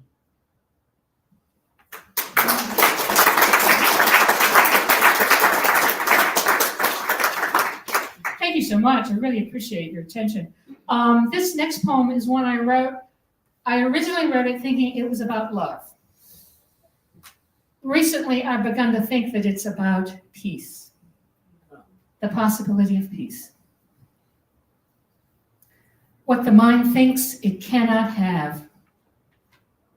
We who were born on earth so hard cracked dry, our bodies shrink from each other. How can we believe in rain? Should we believe a sound like raindrops pattering on the roof is real, not a dream? If a shower arrives, should we believe it will stay? When rain departs, should we trust it will return? Mother preached caution. Reject what you can't see. Doubt empty sky, and the sky always empties after rain. But the body imagines. My face turned up, mouth open for that first cool dollop of water. I twirl arms wide, soaked to the skin, reach for a sister's slippery hand. Laughing, we fall into a soft cradle of mud.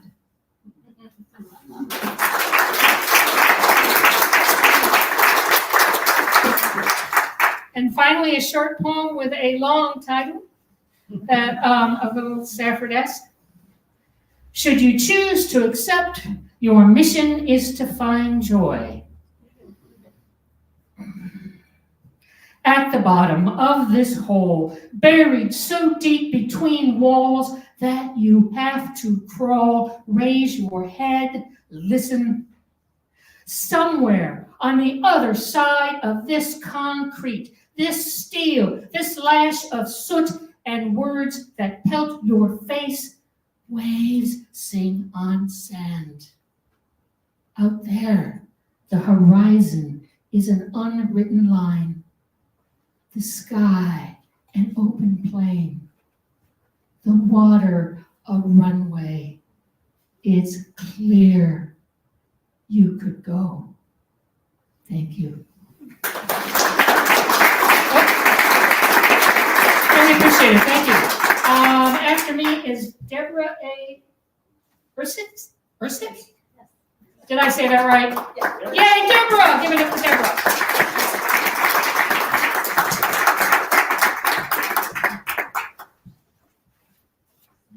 Hello. First, I want to say that what Rhonda said about if you weren't aware of Stafford, I knew who William Stafford was because of a friend in Emporia, sorry. And but I'd never really read any of his stuff, and now I love him. So anyway, so the first poem, the poem I'm going to read of William Stafford is called A Valley Like This. Sometimes you look at an empty valley like this, and suddenly the air is filled with snow. That's the way the whole world happened. There was nothing, and then. But maybe sometime you will look out and even the mountains are gone, the world becoming nothing again. What can a person do to help bring back the world? We have to watch it and then look at each other. Together we hold it and close and carefully save it, like a bubble that can disappear if we don't watch out. Please think about this as you go on. Breathe on the world. Hold your hands out to it. When mornings and evenings roll along, watch how they open and close, how they invite you to the long party that is your life.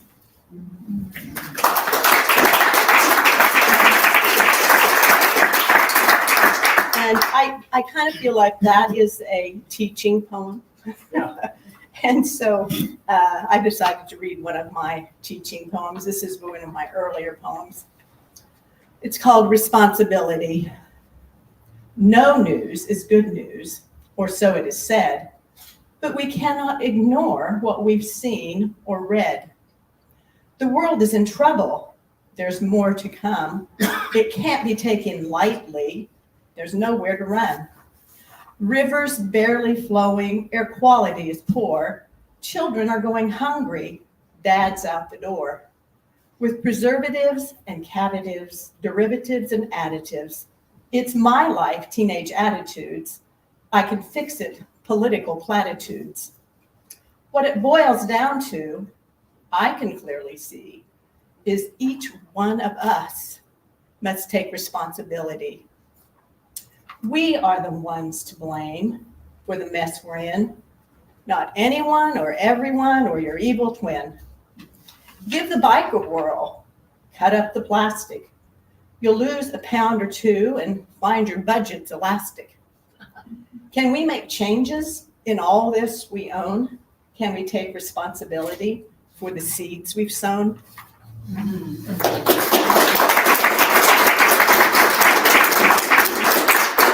And then I have a really short one called Life.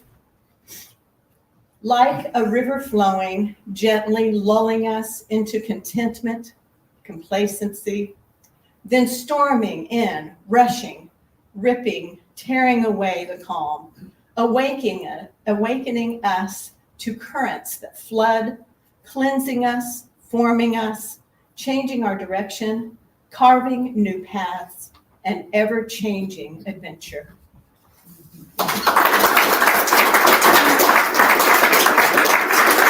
And this one's a little bit of a story poem, and it's for the coming Valentine's Day.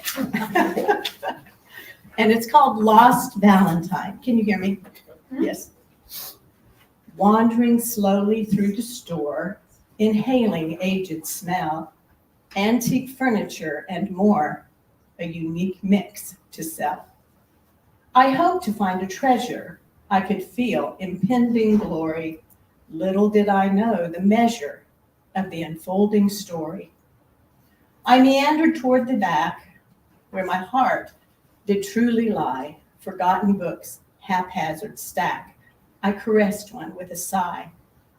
A valentine, yellow with age, falling from an ancient text, I gently turned the fragile page. Pure magic happened next. Cupid's arrow's mark is true, for printed there in rhyme were heartfelt words of love so new, which took me back in time. My dearest Jane, though I leave within the week for my sojourn across the sea, I can only hope that you will wait for me. My heart is in your hands, if only you'll be mine. please be my Valentine. I fear I tarried for too long. My words may be abrupt and strong. Alas, there is no time to waste. My darling Jane, we must make haste. You will be lonely, never alone, for my heart remains there with your own. Will you wait for me and share my life? I am asking you to be my wife. Cupid's laugh is gleefully pealing from the heavens far above. What is this euphoric feeling? Dear God, so this is love. Marry me forever, Joe.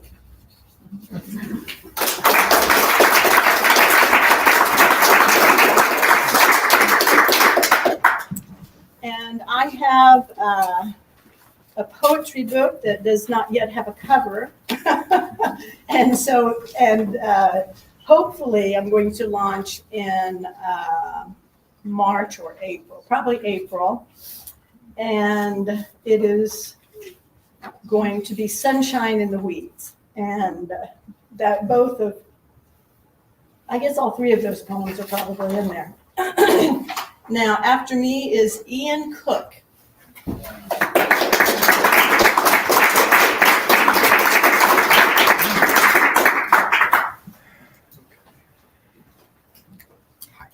Hi, everyone.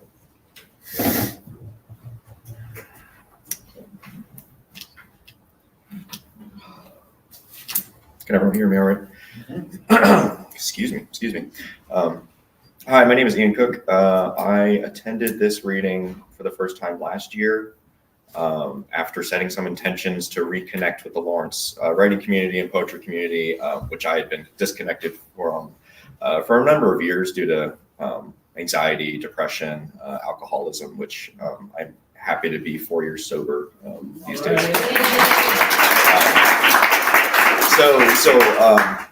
Coming to this reading and meeting writer folks and really getting connected again was just the cherry on top of a number of years of work and revisiting my writing and really taking care to give myself that care and attention. And so I, a couple weeks after that, set another intention to finally finish a book and finally get it published. And so I hold the first draft copy of that, which I'm very proud of. And so these are poems I wrote in my early 20s and mid 20s.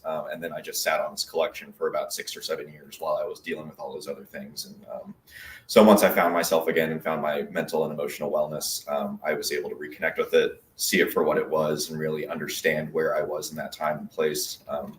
So the title of the collection is called Vishuddha.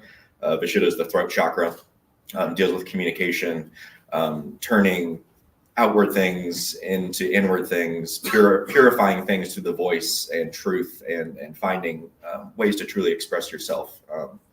And so I'm very grateful that poetry was the way that I could express myself. So I'll be reading a couple from there, but first I will read a Stafford poem.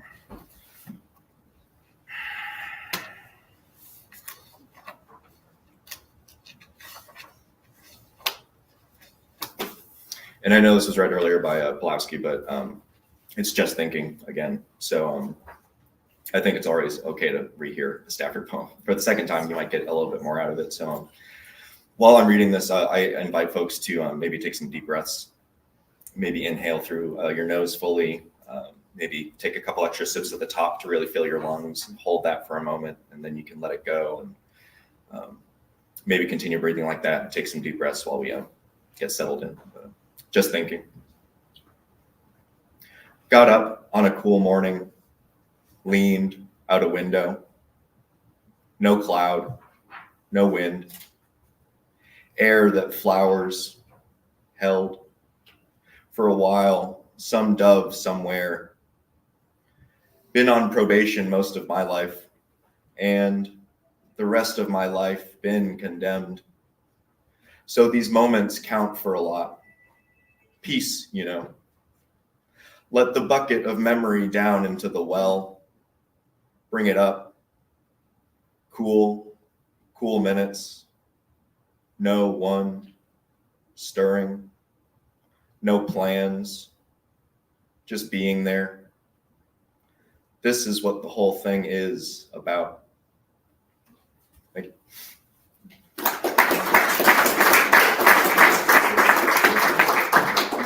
And to me, that poem feels just a perfect condensation of Zen presence and meditation and being present in the moment and just doing nothing but thinking and being and living where you are exactly at this present time.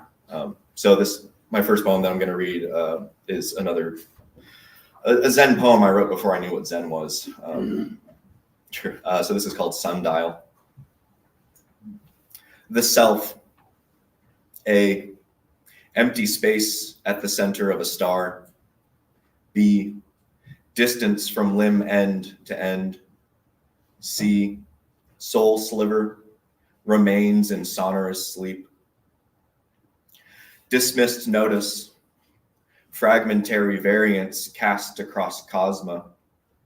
Familiar final fate, infinite distance between insides, expands the edge of empty, meets open all, an assemblage of hawks holler. Further existence upon ever vista, tilted universe, fast pulling undiscovered way, impulse of emotion ephemeral, thousandfold flowering, ringing memory colossal, completely conscious. Absence is all we can affirm. Sad self's silent passing. Fear and hope bellow, a low murmur. Bended tree recovers from the heavy wind. When we cease to be, become more than we once were. Words spoken to carry the weight of the world. My mother is the flame lighting the end of existence. Thank you.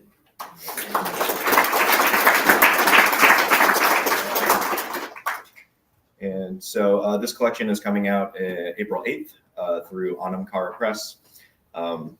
Coincidentally, through this meeting, I met some folks, and then some folks introduced me to Mickey, and she has just been so wonderful and so kind in helping me guide through this process.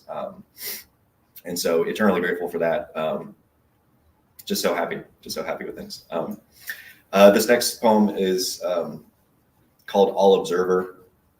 It's about staying up late and smoking cigarettes, and you're at the end of the pack and you didn't realize it, and all the stores are closed. So you have to make peace with what you have. And this poem is just thoughts and feelings and headspaces that I would put myself in very late at night, just staying up and writing, and being inspired by the quiet of the night. So this poem is called All Observer.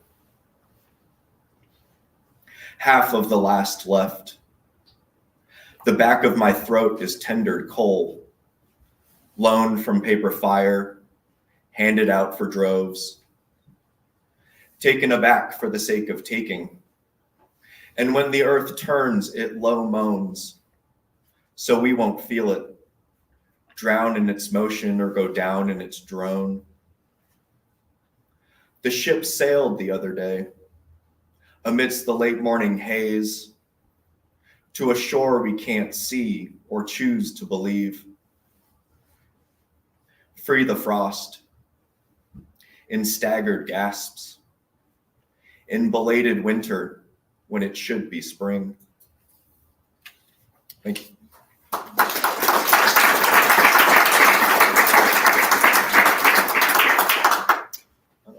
And just a shout out to, or I guess a shout, just letting folks know, last year in March, I started the Lawrence Psychedelic Society. Since then, we've been hosting regular meetings, in-person meetings to discuss the intentional use of psychedelics for emotional wellness, mental wellness, spiritual wellness, people intentionally using medicines in their own way to find their own self and their own healing. And so I entered that space because of my sister, Fiona. She had her most recent schizophrenic episode about 3 years ago now, and she's been lost to us ever since. We're not quite sure where she is, but we really hope she's well and that she has all that she needs. And I entered that space because in her early 20s, she was abused by someone with psychedelics, and she was not given care and support. And so it manifested schizophrenia and bipolar disorder in her. And her most recent episode caused a bipolar episode for myself. So I also have bipolar disorder, bipolar type 1. And so the last few years has been another overhaul of myself and my sense. And I'm so grateful I had these past few years of clarity and therapy and support and structure, because I think without those, I would have ended up my sister lost and potentially on the streets. And so this collection is dedicated to her, because she showed me poetry and she showed me Kerouac and Ginsberg and Neruda, and she gave me the soul that I have. And so I dedicate a lot of my writing and my reading to her.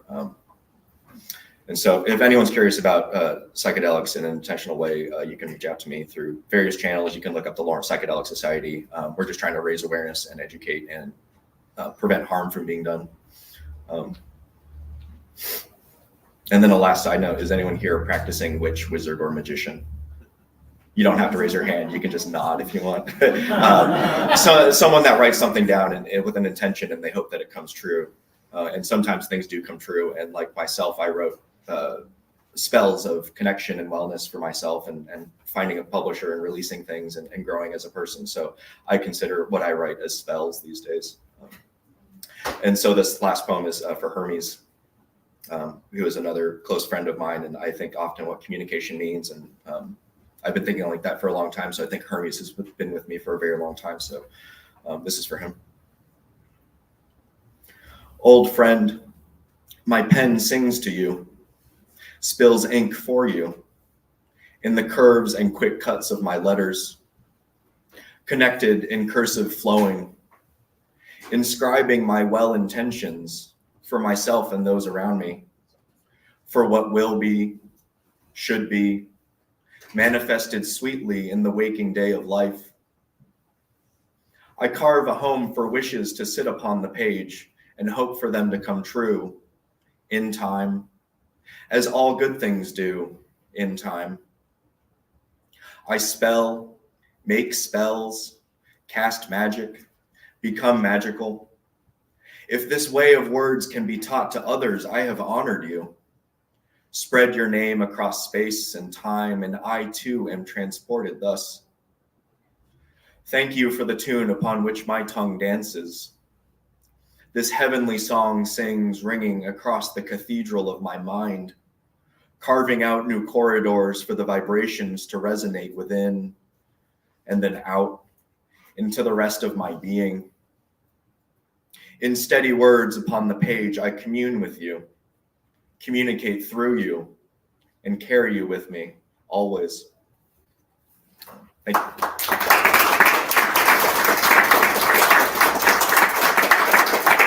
So yes, if any folks are interested, you can pre-order it through Autumn Car Press these days. But thank you very much for your time and space, and very grateful. So next we have Dennis Bosley.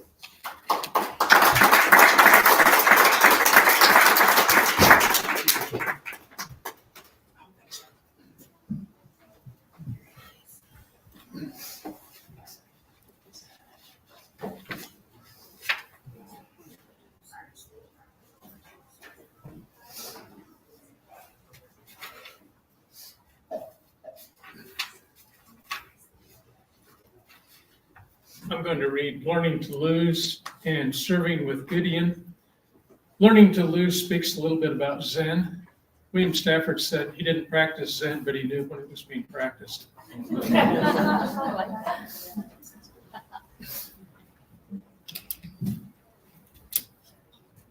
All your years learning how to live to win, how others judge you, who counts? You know it's wrong. But those habits cling that brought you this freedom. You know how to earn it, but you don't know what it is.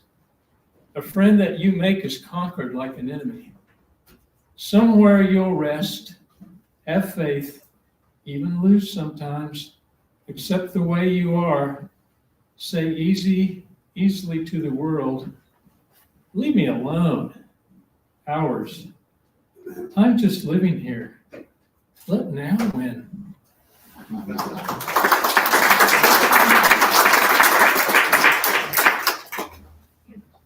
Well, this next poem, Serving with Gideon, I want to preface this a couple of times. First of all, he grew up in Hutchinson, Kansas, and I grew up in Dighton.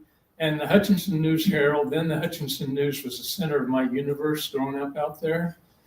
And the first time I went to the state fair in 1961 in the 8th grade, I was impressed with those tall buildings in Hutchinson. And we got back on Sunday night and I had football practice, and I struggled to get through football practice on Monday. But it was a big deal because my mother painted a big mural, which was on the west side of the exhibition building, which still hangs in the Wayne County Courthouse, a picture of his outhouse. Second thing I have to say is this poem really nails my experience in my college fraternity.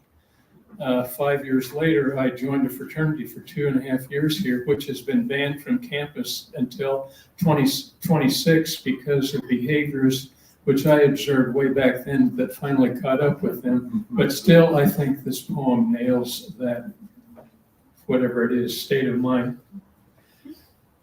Now I remember in our town, the druggist prescribed Coca-Cola mostly in tapered glasses to us and to the elevator man in the paper cup so he could drink it elsewhere because he was black. And now I remember the Legion, the gambling in the back room, no women but girls, old boys who ran the town. They were generous to their sons or the sons of friends.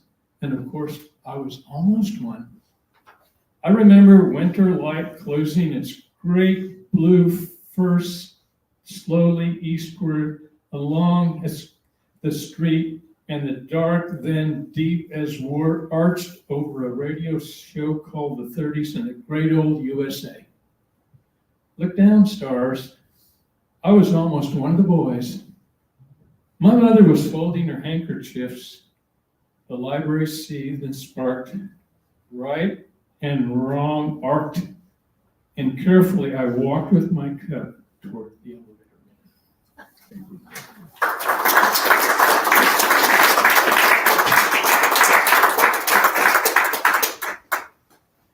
I got a couple of poems. I'm an over-the-road truck driver. I've been driving for 30 years for racers.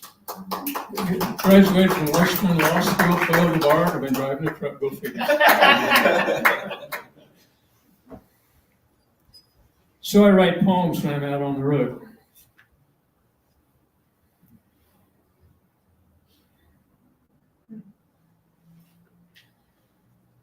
One poem, it's interesting. I'm also involved in the Crisis Intervention Team program.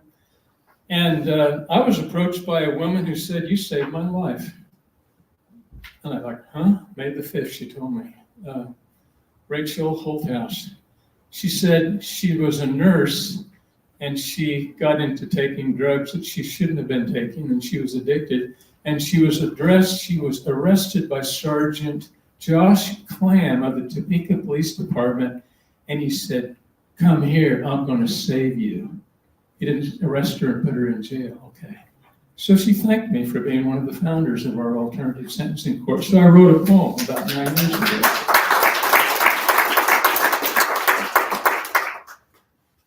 I mean, it was almost like writing poetry. You just don't quite know what you get into, but things occur to you and you just keep going. So the poem that I wrote back then, I'm glad to have set this in motion. One person can make a difference, more than expected.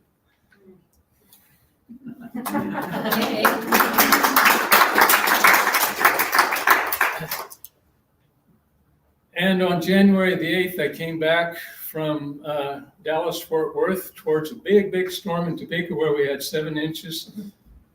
But I wrote, and I even did a video of it. Looking good on the turnpike by Emporia, take it back to the house. Good night, moon, all is well.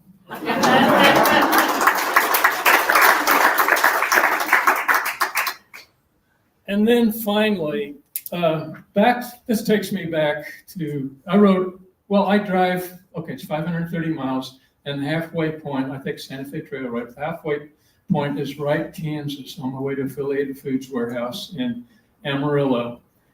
And the Wright Co-op, Al Steimel was the director of the Wright Co-op. That was back in the day of Farmarco, Farmland Industries, and it's quite a co-op. In fact, I did a video of it too after I wrote I just want to mention they divorced. His wife, Evelyn, was a freelance reporter for the Hutchinson News, and she reported on Nancy Land in Casablanca when she spoke at the dedication of the Ashland Public Library in October of 1982.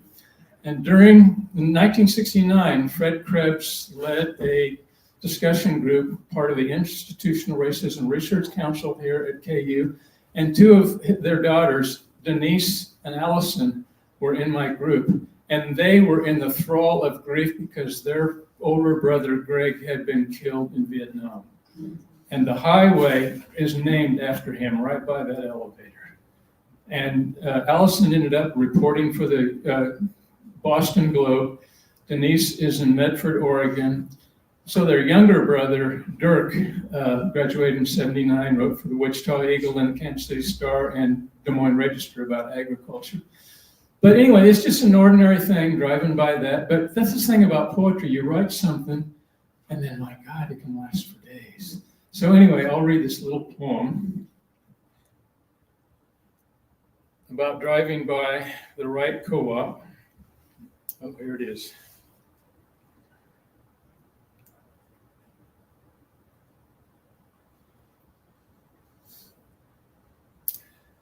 In fact, this poem will probably be a letdown after everything that I just told you.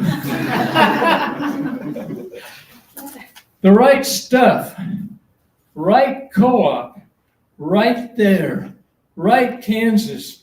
I just needed to show it off sometime. I take the Santa Fe Trail route to Amarillo every week, and this marks a good halfway point. And then here's my video. Okay. That's about it tonight. And our next speaker is Curtis Becker. All right.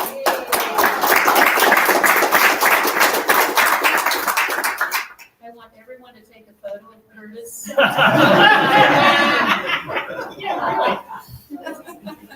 I've been keeping diligent notes on my program, so I will attempt to get pictures to everyone, and those that I don't have contact information for, I will get their pictures to Rhonda, because I'd like for everybody to have a reminder of today's event. Nice. Thank you so much. Thank you, Curtis. Appreciate it. I'll put them on the Watkins side as well. Okay, I'll send you the whole file.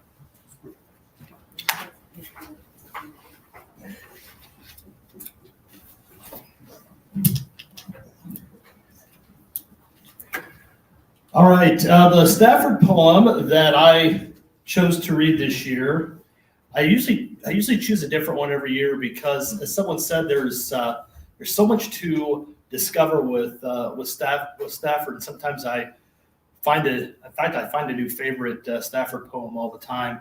And when we were signing up, this one was really speaking to me, so this is the one I decided to do. Mother's Day. Peg said, "This one." And we bought it for Mother. Our allowance for weeks paid out to a clerk who snickered. A hideous jar, oil slick in color, glass that light got lost in. We saw it for candy, a sign for our love, and it lasted. The old house on 11th, a dim room on Crescent, where the railroad shook the curtains. That brief glory at Aunt Mabel's place, Pig thought it got more beautiful, Egyptian sort of, a fire-sheen relic. And with a doomed grasp, we carried our level of aesthetics with us across Kansas, proclaiming our sentimental badge. Now, Peg says, "Remember the candy jar?" She smooths the silver. Mother hated it. I am left standing alone by the counter, ready to buy what will hold Mother by its magic, so she will never be mad at us again.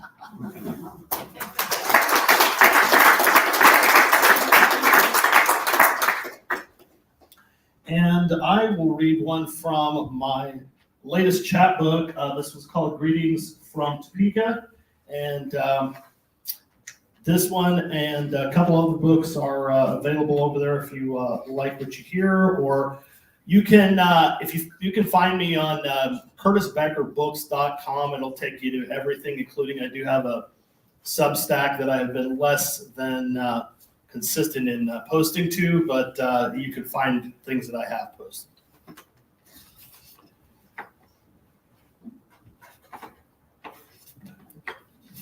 I like holding the mic, except when you're trying to find the right page. Okay. So I thought this was the most appropriate one based on the theme for today. This is my poem called Kansas Day. Kansas Day. Grass crunches underfoot. Frosty Flint Hills morning. Stark darkness fractured. Color spills from the horizon. Kansas Day. Glass plates clanking away in the kitchen of our favorite breakfast place. Coffee warms our noses. Kansas Day. You smile at me.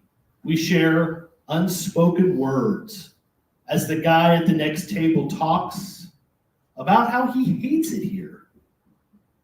Kansas Day. Colors revisit the sky. Dusk gives way to night. The empty, windswept plains, our home. Kansas Day. I'm glad not everyone loves this place. More Kansas for you and I. We hold hands as the wind whispers in our ears.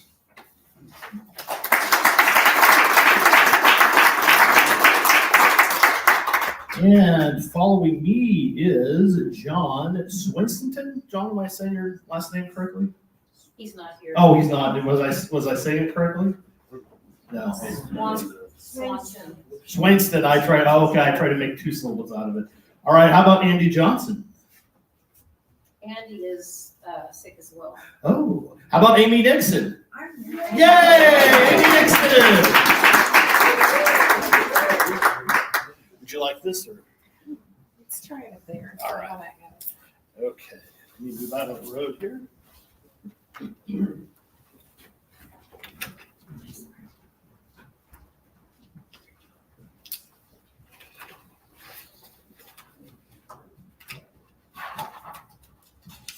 My Stafford poem is called Security.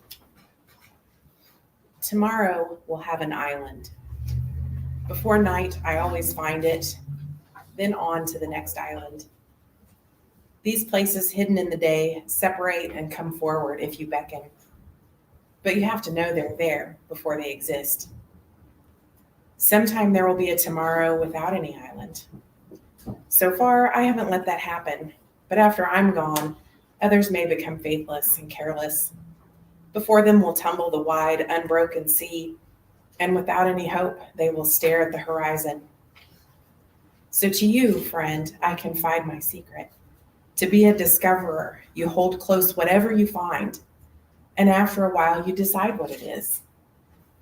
Then, secure in where you have been, you turn to the open sea and let go.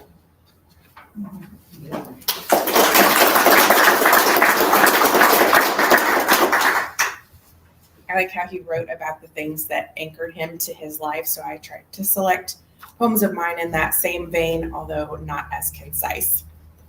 The first one is about my grandmother, Juanita, and everyone called her Jake. And one of the many fun facts about her was that she never used utensils. She always just ate with her hands. And this is called How to Make a Fresh Summer Salad. 1, wash the dinner and supper dishes. Take a pinch of snuff from the tiny crystal jar in the pantry. Ride out to the pasture in the pickup with your husband, listening to Willie Nelson and wishing you had time to go dancing. Put feed out for the cows. Back home, sit in your recliner with the Avon and Finger Hut catalogs. Dream until it is time to go to sleep. 2, get out of bed when the rooster divides night dark from morning dark. Put on some work breeches. Smooth out the quilt and arrange the fancy pillows. 3, make Folgers in the percolator. Whop open a can of biscuits to bake. Fry some sausage patties, then make gravy from the grease. Get up a full plate for your husband. Eat a biscuit or two yourself over the zinc. 4, feed the good scraps to the dogs and the not so good scraps to the hogs. Toss dried corn to the chickens. Hunt for eggs in the pole barn. Watch out for snakes. 5, water your garden and pick what is ripe. Pull weeds from the flower beds. Run the push mower around the storm cellar and under the low-hanging mimosa limbs. Cuss the dogs when they get underfoot. 6, if your husband comes in for lunch, give him a ham sandwich with Fritos and your homemade chow chow. Reheat a cup of coffee for yourself. 7, dust figurines, plastic greenery, and oil lamps that are never lit. Straighten doilies and floor runners. Scrub your hands with Irish Spring. Consider putting on some lipstick or frosty eyeshadow, but decide against it. Your hair will be flat until Friday, and you're missing a breast. 8, tuck the Harvest Gold phone handle under your chin and get to gossiping with your daughters, sisters, or whoever picks up on the party line. Everybody needs something to do during the hot part of the day. 9, start dinner. Fried steak and mashed potatoes. Your husband no longer has to be dragged out of a bar or another woman's bed in the evenings. He will come home on his own. Pour a big glass of buttermilk for him to chunk up his cornbread in. 10, brew fresh coffee for yourself. Set out a plate, but not silverware. Add lettuce and quartered tomatoes from your garden. Drizzle Wesson oil over top and shake a little salt. Take a bite from your plate, then from the raw onion in your other hand. Your eyes never water. Who says you can't eat a good onion just like an apple?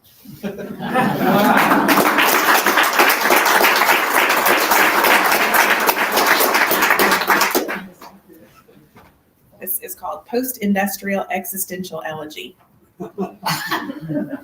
Each day we go about our business, the bootstrap kind or the keyboard and mouse kind.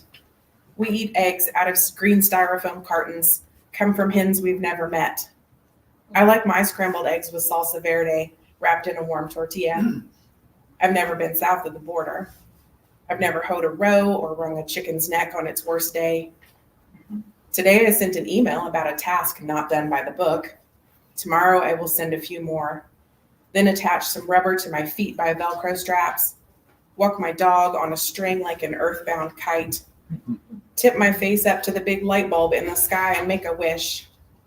I wish I was braver or wiser or had the patience to knit stripy scarves. I wish I could sleep 6 consecutive hours.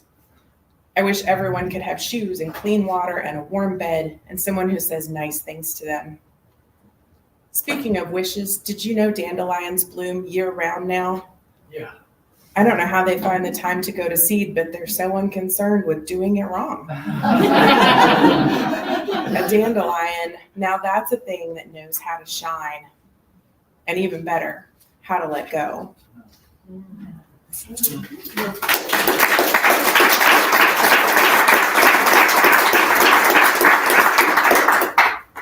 And this last one I wrote while I was doing what I think is the best thing that anybody can do, and that's to drive around aimlessly in the Flint Hills on a spring day. And it's called Sanctuary. This is my dirt road devotion, my prayer to dust trails rising. I sing the hymns of wind and whirling red-tailed hawks. In this church, glory grows in the ditches like weeds. Each next hill is a new psalm unfolding, waiting with a kiss to meet me in God. May every bend lead to fresh gravel. Oh, let there never come an amen.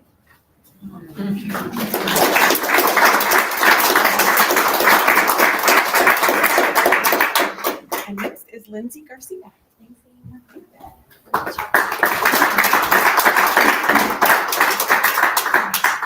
Hello, everyone. Can you hear me all right? Wonderful. It's so good to see so many old friends and new friends and strangers who will become friends. I have studied many of you in your books, including Stafford, and it is so neat to see the poems come to life in a much different way. when we get to read them out loud, and to one another, and to ourselves out loud sometimes, maybe when nobody else is listening. So today, I am going to read a poem about a poem from Stafford, because we all love poems about poems. It's called Notice What This Poem Is Not Doing. The light along the hills in the morning comes down slowly, naming the trees white, then coasting the ground for stones to nominate. Notice what this poem is not doing. A house, a barn, the old quarry, where the river shrugs. How much of this place is yours? Notice what this poem is not doing.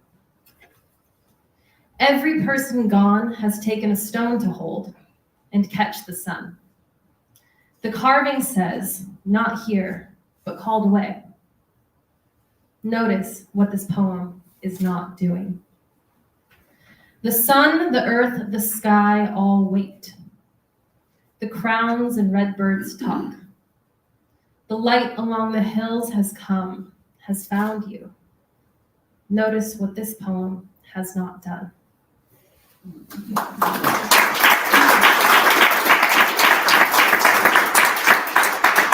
Thanks, William Stafford. I also got started reading William Stafford when Rhonda first invited me to participate in this reading. And oh my gosh, what a joy it is to go down that rabbit hole. There are so many different types of poems, and I think that really says a lot about the expertise of William Stafford, is how many different kinds of poems he can write. So I'm going to read a variety of poems for you. I have 3 short ones. This first one is called Snow Day, appropriate for our current conditions. Everyone's tracks are visible, if they're going out at all. Nobody murders on a snow day.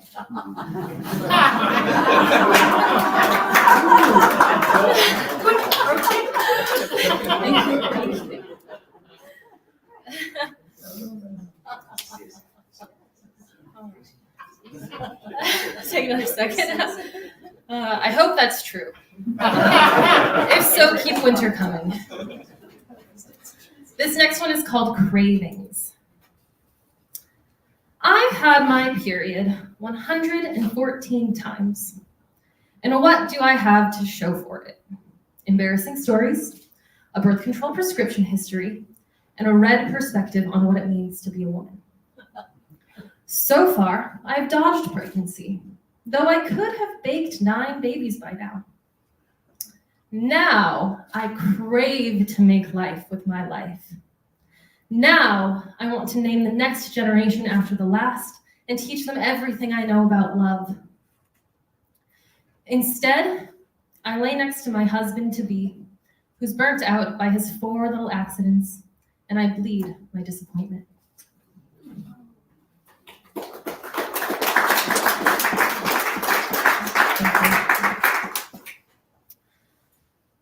All right, so how many of us are familiar with Walt Whitman? Yeah. All right, that's my figure. So this felt appropriate because we're also studying Stafford in this way. So this is about studying Whitman. It's called A Good Hater. In a room full of Whitman scholars, someone says Whitman was a good hater. And I know he would hate the way we sit in this swanky London hotel, pick apart his handwriting, his misused dashes, bicker over his loopy doodlings of sperm mid-swim.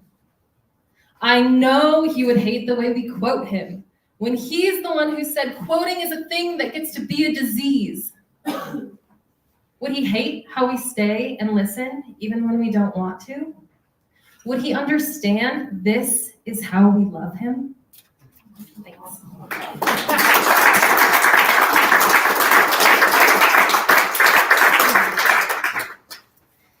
Our next poet is Donna Lynn Lash Wolf.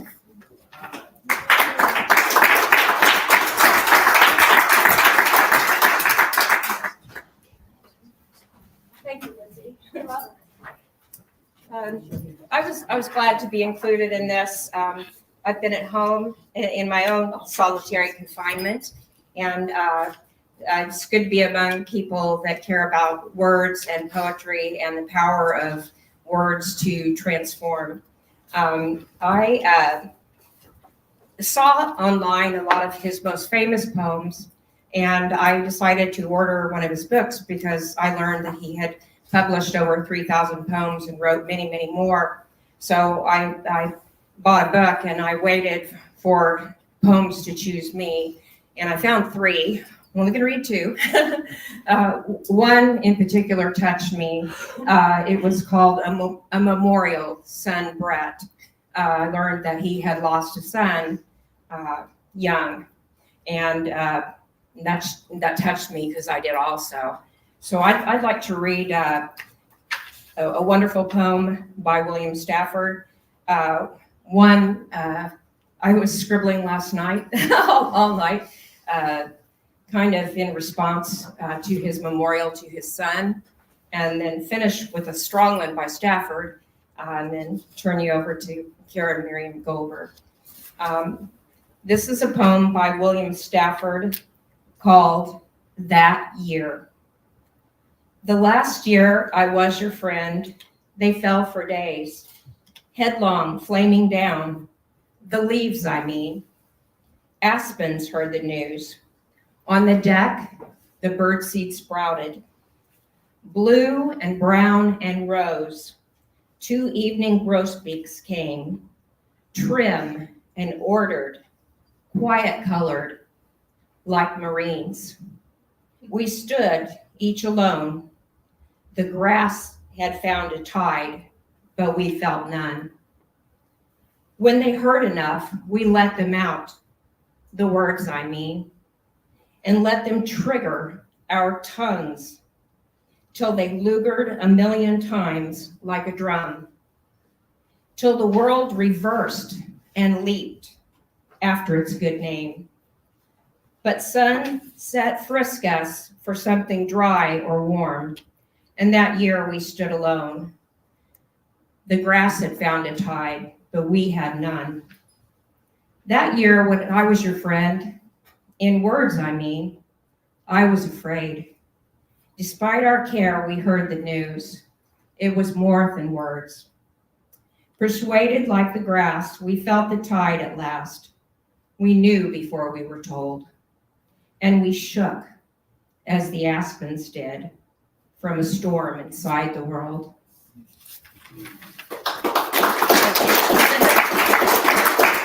It's pretty amazing. Very prolific, wrote every day. And then you'll have to bear with me. I noticed in his archives online that he wrote like this too, scribbly and all over the place. So this was kind of working on this at midnight on napkins and such. But this is a poem called At My Son's Grave at Nightfall, Memorial for Eric, 39. The horizon melted blood orange and rose quartz amethyst behind the black lace branches of the tree line. The sun serene in its failing light, its moment of surrender to the cemetery's coming stars. Kneeling in the grass at your tombstone, words failed me, brave son. My tongue was a stone.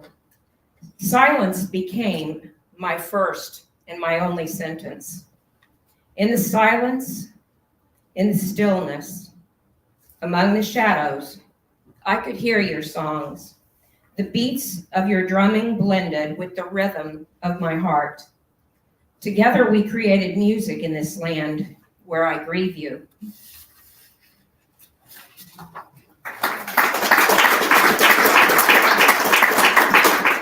Part 2. Had to breathe there a minute. Now, how can I describe the beauty I experienced as the darkness fell first upon your spot's solar light, and it lit bright, and it swept slowly, gliding like a stroke of a parent's palm over every resting place there. As sundown spread, all the solar lights shone. And I thought this, you are not alone. I held you in my arms at your first breath, and at your last breath, God gave me this gift. You did not pass alone. Love, I believe, won't be ruled by loss or by time. It is flowing here within the vessels of your mother's rhyme.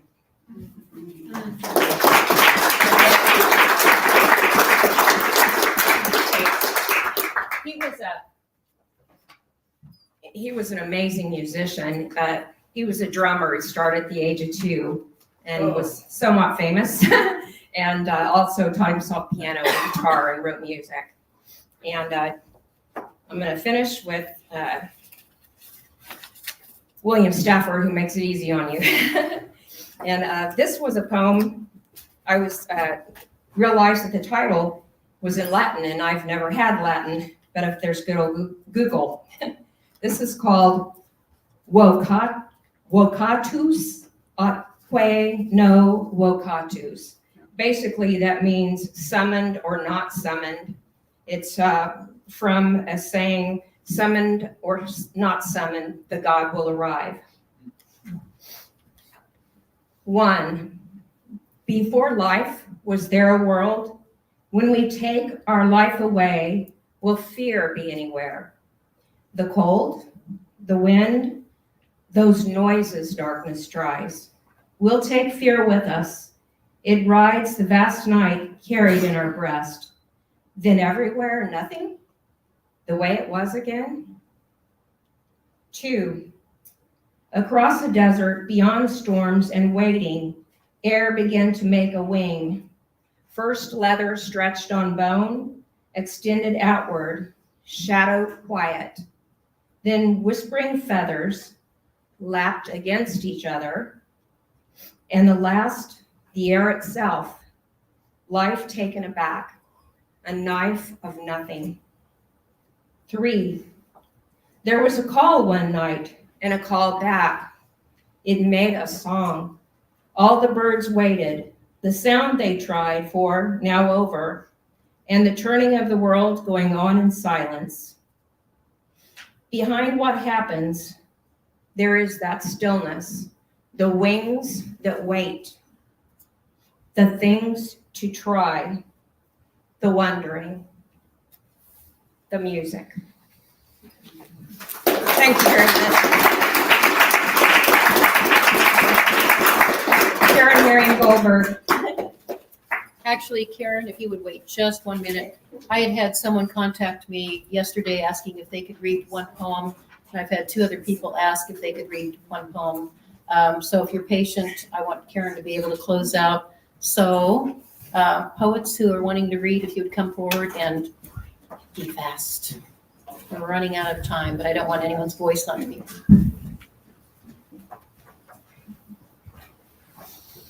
Just one.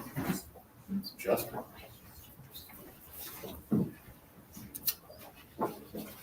Hi, I'm Randy Ratt. The first time at this celebration, and a pleasure to be here with all of you. This is Stafford's. I really admire the Stafford poems that don't readily give up their goods. I think this is one of them. One home. Mine was a Midwest home. You can keep your world. Plain black hats rode the thoughts that made our code. We sang hymns in the house. The roof was near God. The light bulb that hung in the pantry made a wan light, but we could read by it the names of preserves. Outside, the buffalo grass and the wind in the night.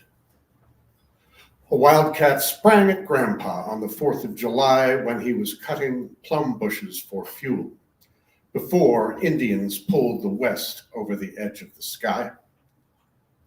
To anyone who looked at us, we said, "My friend." Liking the cut of a thought, we could say, "Hello." But plain black hats rode the thoughts that made our code. The sun was over our town. It was like a blade. Kicking cottonwood leaves, we ran toward storms. Wherever we looked, the land would hold us up.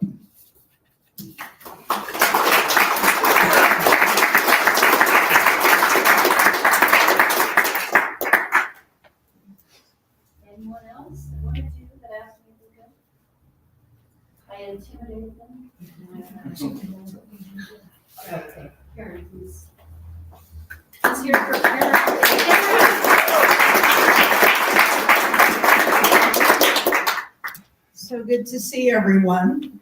I'm sorry I missed the first half, but I was giving a presentation on the Holocaust to a chapter of the Daughters of American Revolution in Johnson County, as one does.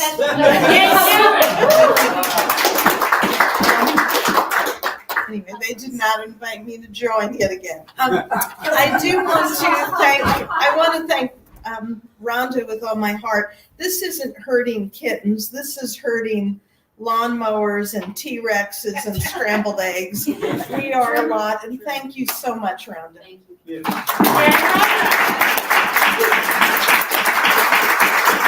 And thank you to everyone who comes. This is kind of like our annual gathering of the Weird Elks Club. So this poem is called Assurance. Hello out there on the Zoom land. And I love this poem. It was also, in some ways, a poem that marks the end of Stafford's life, so it's appropriate to be at the end of the reading. When he died, Kim Stafford and the family put this on a card and sent it out to everyone who they wanted to send a thank you to. Assurance.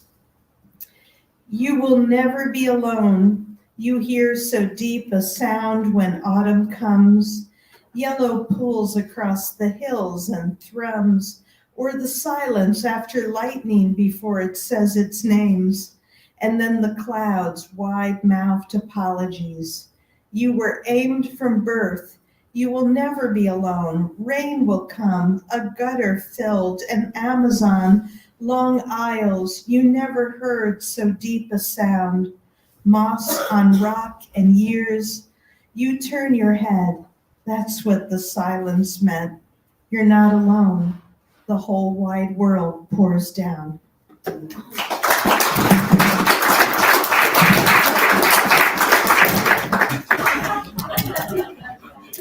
And the mic is not alone too. So I have two poems to read, and each one riffs off another writer. And this riffs off of Czesław Milosz. Eric, how do I say his name? Czesław Milosz. Thank you. What he said. My wife's Polish. So. Okay. And he has a line that says, not out of sorrow, but in wonder. So this is called Not Out of Sorrow, but in Wonder. The longer you live, the more this sorrow, this wonder, even if it's never static lines or anything that divides surprise Lily from decaying garage, or my fingers from this keyboard. Everything a gust of rain, rearranging molecules and breath that holds our inevitable sorrow, our innate wonder so evident if you look too long into the mirror. It's how the eyes are composing names and shapes for Osage orange leaf, blue car hood, my own toes on the hassock under the circular waves of air telecoptering down from a ceiling fan. You can't measure change with the blunt instruments of loss or the ache your whole body inhales and can't exhale. So much to keep losing, you have to breathe harder and shallower to take it all in. Meanwhile, the greening, then the browning world is where you keep tending the swamp garden of your love story, family story, who am I now story, in the 80-mile-per-hour winds that come right after drought. So much, so fast, you can't recycle it into a set place for dandelions, joy, and cucumbers. No, I will never be out of sorrow, but always, like Milosz, startled back to the earth in wonder.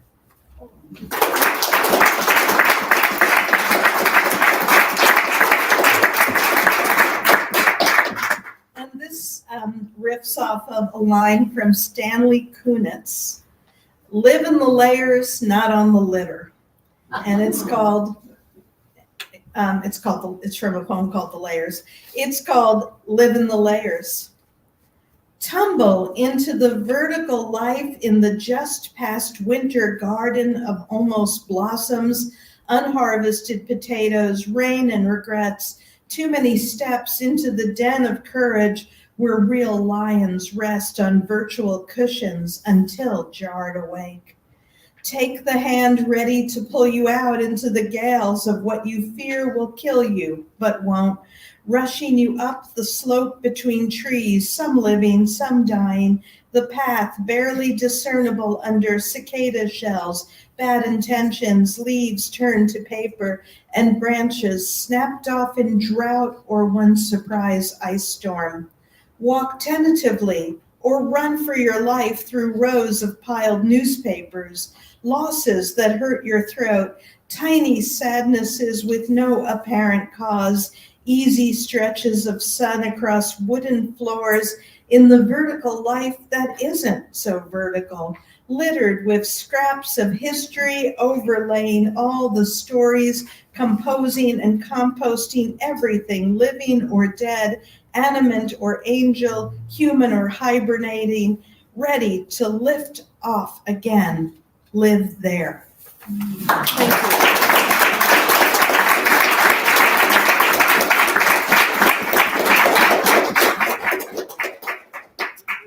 Hello, Denise. Hello, Annette. Thank you all so much for being here. I really appreciate it. The Watkins has agreed to host the poetry fair that I generally have on April 26th here this year. So if you're interested in being a reader for that, please contact me. We'd love to see everyone again. Thank you, and have a chance to mingle a bit, please.